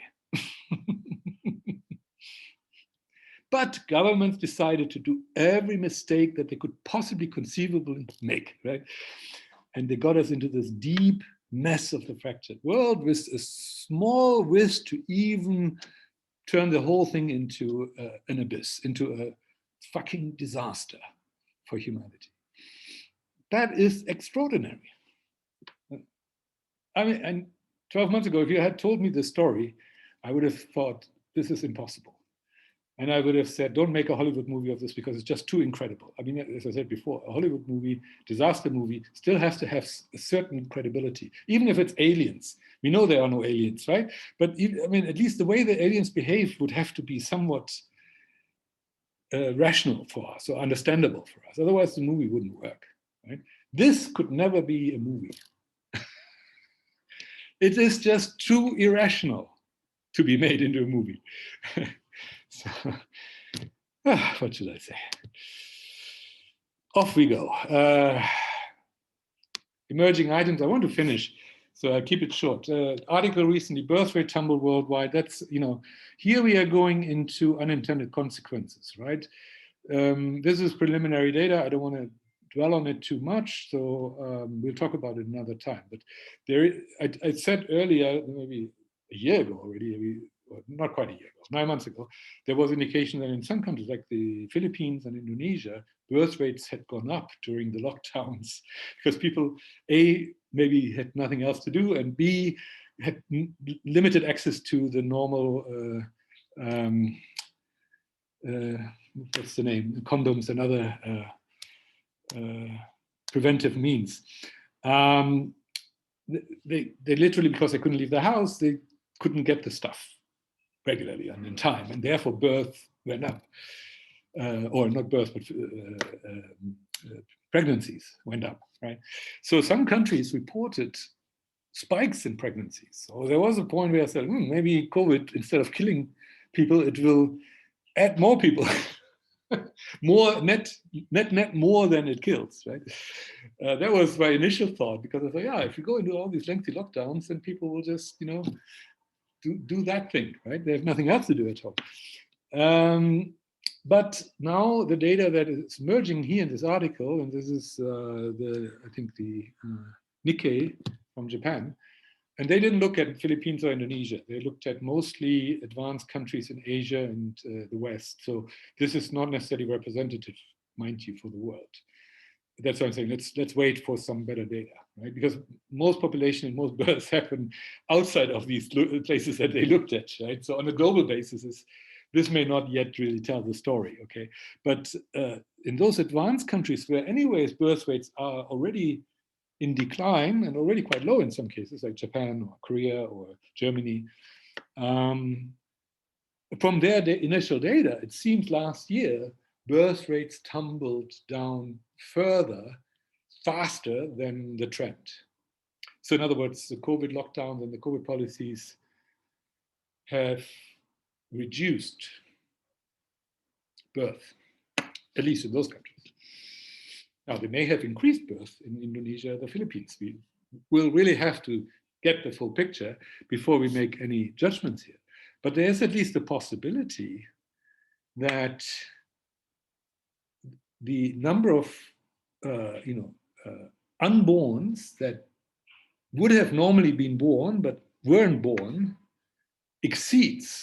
far exceeds even the number of people who died. It's possible. That would be an interesting, and the falling births are almost entirely can be ascribed to the government policy, not the virus. Right? If the people hadn't been told this virus is dangerous, it's a pandemic, if they had been informed properly, right, in a calm kind of manner, it would not have affected their birth rates. And if there had been no lockdowns, it would not have had an effect. If the economy had not been thrashed, by these policies, right? Which is probably one of the drivers, is probably the economy. If people feel uncertain about the future, they lost their job, they don't know how this is going to continue, they will not have babies, right? In those times of uncertainty. Right? So the government policies are largely responsible for whatever happens with the birth rates, up or down. Right? The virus is really out of it. The virus really doesn't affect birth rates. It's the policy and the communication about the virus by governments and the media and so on that affects birth rates. Right? So we'll see how the birth rates on a global scale have been affected. Hopefully at some point we'll have good data on that.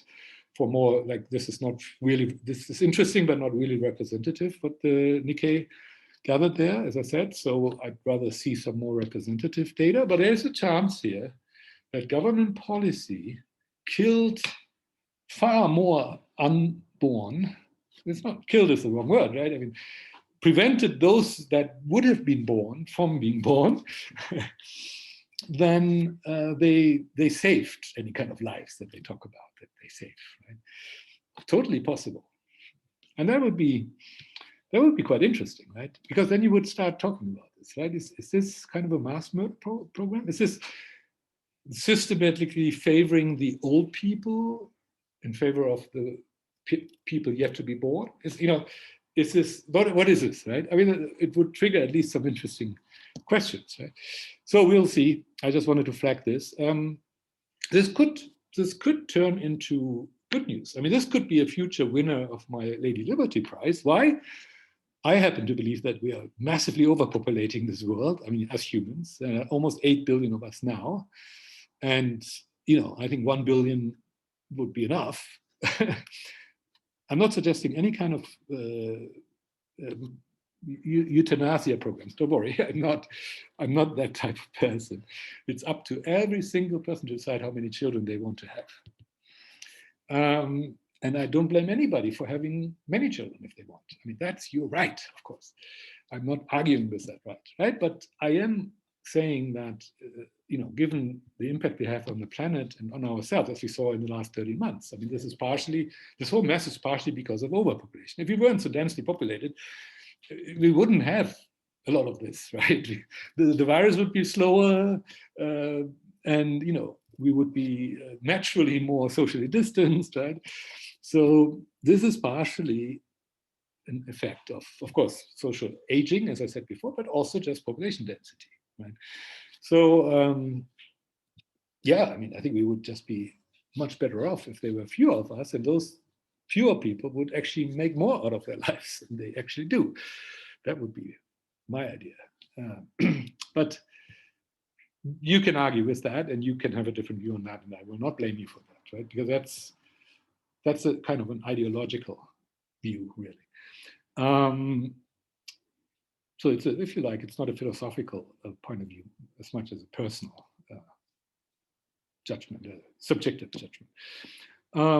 But I think that way, and so if it turns out that the birth rates globally have, on aggregate, had gone down last year in a sort of a significant way, I would celebrate that.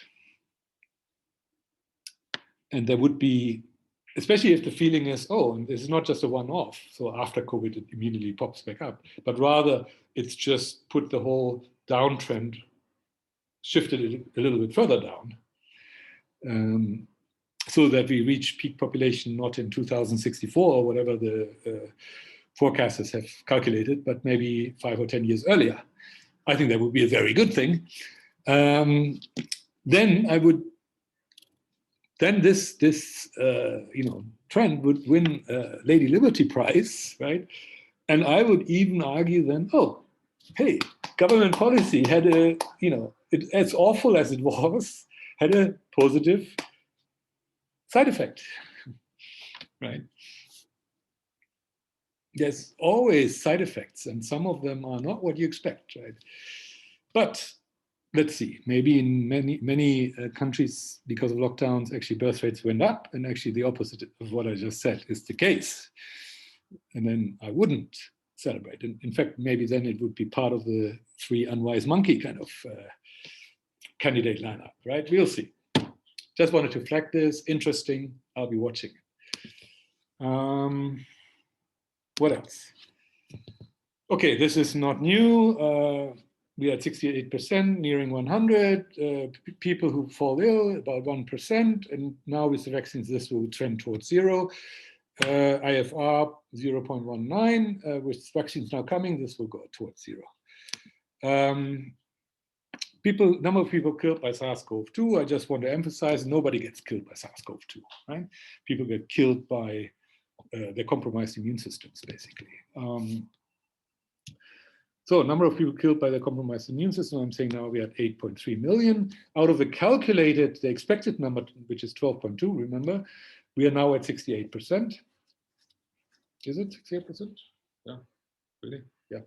And the delta, we are still 3.9 million away from that calculated number. And as I said earlier, I'm expecting that thanks to vaccines, we will stay well below that. I'm really hoping that. I mean, if that doesn't even happen, then gosh, what was the whole vaccine thing for, right? But it will, right?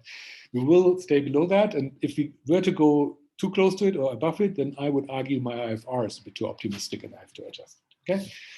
So we will stay below the target, thanks to the vaccines. The vaccines are saving lives. It's another way of saying it. So, however, as I also said, the people who died of errors and unintended consequences are currently at 1.8, which is already 54% of those that we're currently below the calculated number. So this gap is closing. Why, and I talked about it earlier, why we are preventing maybe COVID deaths ever reaching the 12.2, if we have too many other deaths that are indirectly linked to our COVID government policy, that number may become bigger than the number that we saved. That's why I'm saying net we may end up actually 0. Right? So I just wanted to show you this dynamic I don't know whether this chart is very clear, but that's what the chart is meant to say. Effectiveness of the response, yeah, 99% of the world basically taken hostage. No, maybe that's an exaggeration. I mean, now that I've seen what happened at UFC Jacksonville, I'm starting to be a bit more hopeful. Maybe, I mean, of course, even the people in Florida, they were affected until recently for sure. They're still somewhat affected, I'm sure. And, you know, they still can't travel everywhere as they would wish, right? Even if in the US, people get back to normal, the neighboring countries may not, right? Or whether neighboring or not, some other countries in the world that they wish to travel to may not. Right? So they're still affected. Right? So yeah, 99%, I'm just saying 99, actually, I don't know the number, right? But what I'm saying is almost all of us. Right?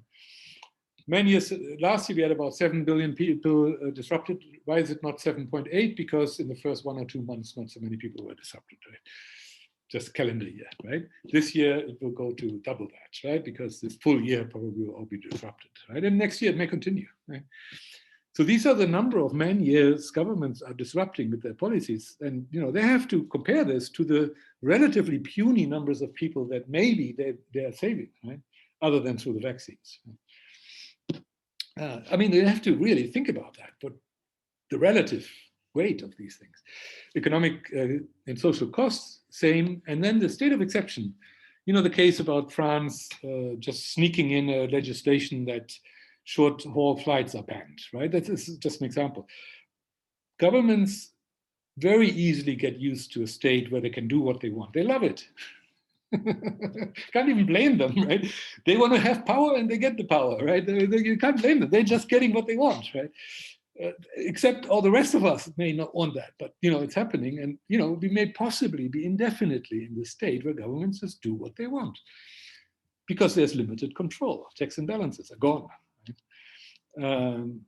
So let's see how it evolves, but we are still, I'm not changing any of this yet. I mean, maybe there will be a point where I say, okay, maybe I was a little bit dark here. And, but at the moment, no, I don't see governments giving up any of that new power that they found and that they enjoy so much, right? It's unlimited power, basically, right? Unstoppable. Whatever they want to do, they can do now because nobody dares to stand up against it. Okay. Vaccination progression. So, as I said, 1% of the population, that 1% who statistically get severely ill, they're the ones who need the vaccine. They are 78 million. We don't know exactly who they are, so using our heuristics, it's, you know, age plus a few other things, about 13% of the global population, where we can reasonably say they have a significant risk, you know, percentage, where we would say we should consider them at risk. The 1% are a subgroup of the 13%, right? But we don't know which subgroup. So we have to vaccinate all those 13%. So in order to be pretty sure that we almost have 100% of the 1%. You got me? Yeah. Not 100%, but almost 100% of the 1%. Will probably be covered if we do this, right? Okay? That's 1 billion people. So basically, you have to vaccinate 1 billion people. At the moment, globally, as I showed earlier, 9.2% have got the first shot. So that's roughly 0.72 billion. So we are not very far away from reaching that target. Problem is, a lot of these shots are given to people who don't actually need it. Not to the target groups, but to younger people. Yeah, I talked about it. And to any kind of special interest group, any number of special interest groups that don't actually really run any risk. So means we will need, because a certain percentage of the yield is lost because we give it to the wrong people, we will need more than 1 billion. So we are not yet as close to the target as you might think, right? But we are getting to the target. But the bad news is the governments don't know about these targets, or they don't think that way. They think everybody should be vaccinated, everybody, even the babies we're talking about now, right? And they will force it because they will say, if you are not vaccinated, you have to go into quarantine, right? So all the young people who want to travel, but like my daughter, 17, you know, she wants to travel in the summer, but she's very low down the vaccination list, right? She will be among the last people to get vaccinated because actually she doesn't need it, that's true, but she will not be able to travel or not freely travel. I mean, she may travel, but then have to go into quarantine because she wasn't yet eligible for the vaccine just because of her low age, right? So we have the perverse situation that those people who are absolutely not affected by this illness at all, the young people, are the ones most heavily affected by the government measures. It's completely inverse. Right? Young kids cannot go to school, they cannot travel, they can do nothing. Why? Because some old people have a compromised immune system. There's something fundamentally wrong with this, okay? That's why I'm not totally optimistic that we will avoid going even deeper into social splits and fractures. At some point, the young people will wake up to this and they will say, wait a minute, what's going on? Our lives are being destroyed for something that we have nothing to do with, right? And we have no say. I mean, below 18, you don't even have a vote, right? I think at some point the young people will wake up to this. They will, and they've been very patient, more patient than I would have hoped. But at some point they will wake up to this. Okay, so, but governments, because of their thinking that everybody has to be vaccinated, oh, and we have a new strain or we have a new variant, oh, we have to be vaccinated again, oh, and the visible, I mean, measurable antibodies in your blood are only for the next 6, 9, or 12 months, and after that they may disappear. Oh, then you should vaccinate again. So the idiocy of this is, on average, we will maybe need 3 to 10 vaccines over the course of our lives, and that's maybe optimistic, maybe even more. So instead of 1% vaccination of those who really need it, or 13% where we say, okay, heuristic around those 1%, so we hit everybody because it's scattergun, right? So we cannot do sniping, it's scattergun, so we scattergun 13%, so we are pretty sure that we have reached all that 1% that really needs it. So instead of that, we will end up with 300 to 1,000%, meaning every person on this planet 3 to 10 times vaccinated in their life. For something they absolutely don't need this vaccination. But partially driven by different vaccines, right? Oh, your vaccine we don't accept in our country, then you have to get the other vaccine. All these things can happen, right? Every 6 months, you need to, upon entry into our country, you need to show your vaccination passport, and it has to be valid. It has to be no more than 6 months old, meaning your vaccination event, your second shot, should be no more than 6 months ago. If it's more than 6 months, we don't accept it because it might not be effective anymore. We don't know, but we don't accept it. I mean, remember, many countries ask for your passport, okay, and then they say, but it has to be at least 6 months valid. And you, why? I'm only staying for 1 week. They just, I mean, they can do what they want, right? All kinds of nonsense, right? And then, you know that, right? You've seen that. So same here, right? Whatever the case is, and whatever the actual number of cases where something goes wrong, they may just say, well, we only accept vaccinations that are no more than 6 months old. End of story. I've said before, every human being on this planet has a right to go anywhere they want. That's a fundamental human right.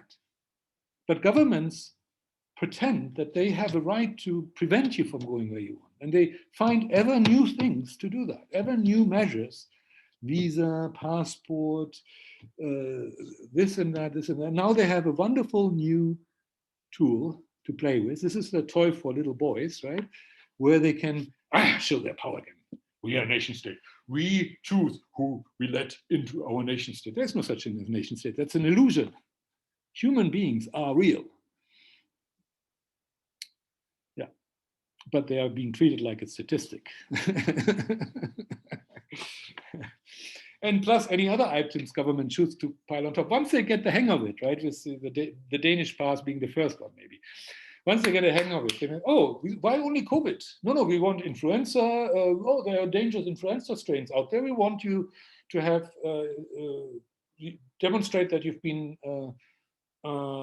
vaccinated against this, and this influenza strain. Oh, there's this new bird flu in, I don't know, Mongolia. Sorry for the Mongols, no offense, right? In Mongolia, oh, that could be dangerous. We'll put it on the list. And if you don't have that, you don't get into our country, right? I mean, madness has no limits, right? So we'll see what they pile on top.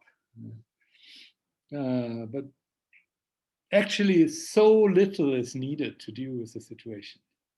And so much nonsense will come out of it. There's just no proportionality between those two extremes, as if they're completely disjuncted and disconnected. Okay, I think we are through. Now, surprise, surprise, let me quote Donald Trump. My favorite, not my favorite politician, no, my favorite quote by any politician in the last 13 months. Stefan Löfven in Sweden will have said some very good things, but I don't read Swedish, so I may have missed the good things he said. But of those things that I took note of, Donald Trump said the most intelligent thing about this whole affair. Remember, he was not diagnosed, he was tested positive, SARS-CoV-2.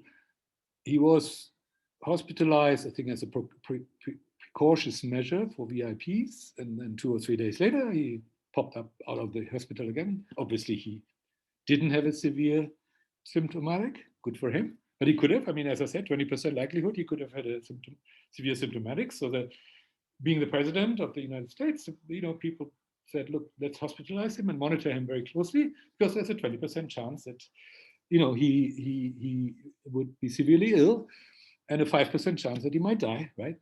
And plus, if you're in hospital, maybe there are certain things they can do now, no? Because there were some prophylactics and some, you can at least try with some antivirals and so on, whether it really has a big effect or not. But you can. There were some things that had been admitted by the health authorities in the US, and that you could apply, right? They probably did, right? They could have asked Donald Trump, do you want it or not? And Donald Trump, he's come home and says, yeah, I take everything you have, throw it at me, right? So that's my guess what happened in the hospital. So he became a bit of a guinea pig, which is great. Because he had that mentality. He said, I'll try everything that comes my way, and something will work, right? Quite a positive gung-ho attitude towards the virus, I find. Right? Now, some of it I know was ridiculous when he went to the press and said, "Oh, I heard there's some disinfectant. But why don't we just drink it or something?" Yeah, he said something like that. Where people go like, "Oh, shut up, Trump!" Right? I mean, he does have a tendency sometimes to just talk bullshit, right? But underlying that bullshit is a general, I think, positive attitude towards life and towards self-dependence and towards believing in yourself and in your immune system and in your own capacities, right? Rather than making yourself dependent on someone else, right? Whether it's an expert or whether it's government or whatever, right? I think that's a very healthy attitude, is my feeling. Again, here I'm in ideology rather than in philosophy, but that's my view. So I have no problem at all to quote Donald Trump, right? Even though there are many policies of his that I would strongly disagree with, right? His Israel policy, his war with Mexico, immigration policy in general, being some of the examples, his withdrawing from the Paris Agreement, his Iran policy, all of those are policies I strongly reject, just to be very clear. But not his COVID policy. I thought that was spot on. People just didn't get it, I think. And mind you, his successor, Biden, is now bathing in the glory of having rolled out, 200 million or more, 300 million vaccine shots, which is great, right? And I think Biden has done his job well. But there's nothing more, right? Because the guy who ordered all of these is Trump. Because I assume most of these vaccines that have now been given to people in the US were ordered last year, right? Or at least before the 5th of January. Right? So under Trump's reign and not under Biden's reign. Biden is just executing what Trump had already put on track, is my feeling. So I think people don't necessarily give credit to people where credit is due. And I want to give credit to Donald Trump. He believed in vaccines more and earlier than most politicians, even more and earlier than I, actually. And I I hold him in regard for that, because he was on that hunch, he was right. And it's saving lives. But most importantly, I want to just quote him here. When he came out of the hospital in good mood, because of course he had no symptoms or no significant symptoms. So of course he was in good mood. He came out and said, don't allow the virus to dominate your lives. I thought that's the most intelligent statement about this whole affair that any politician that I heard has made in the last 13 months. Look at yourself. This is an old LP by one of my favorite groups when I was young, Uriah Heep. I still like them. 1972, is that right? Yeah, 71. Called Look at Yourself, and they actually had these covers with actual like vinyl or whatever this material that is somewhat reflective, so that you should actually be able to see yourself in a mirror by looking at the cover of the LP. I really like that. Remember, there were times when we had cover art for LPs. Now, of course, everything is electronic, you know, on downloading, and there's no more cover art. It's a shame. This was like a real art form in some cases. And I love this. Look at yourself. And I'm inviting all of you. What do you think? Where do you stand? Do you want to go back to normal, or are you happy to wear the mask for the rest of your life? Or what is it that you want? Do you want to travel, or no, you don't? Oh, you don't care about inconveniences. Where do you stand? Look at yourself. That's an invitation. And with that, I'm really done. Introducing my new mascot. Remember, I had Hagar the Terrible and Skoll, right? And now Hagar is currently in retirement, and I brought Doraemon. But Doraemon is standing on his head. And we will see whether eventually we can get Doraemon back onto his feet. Let's see next time. Take care.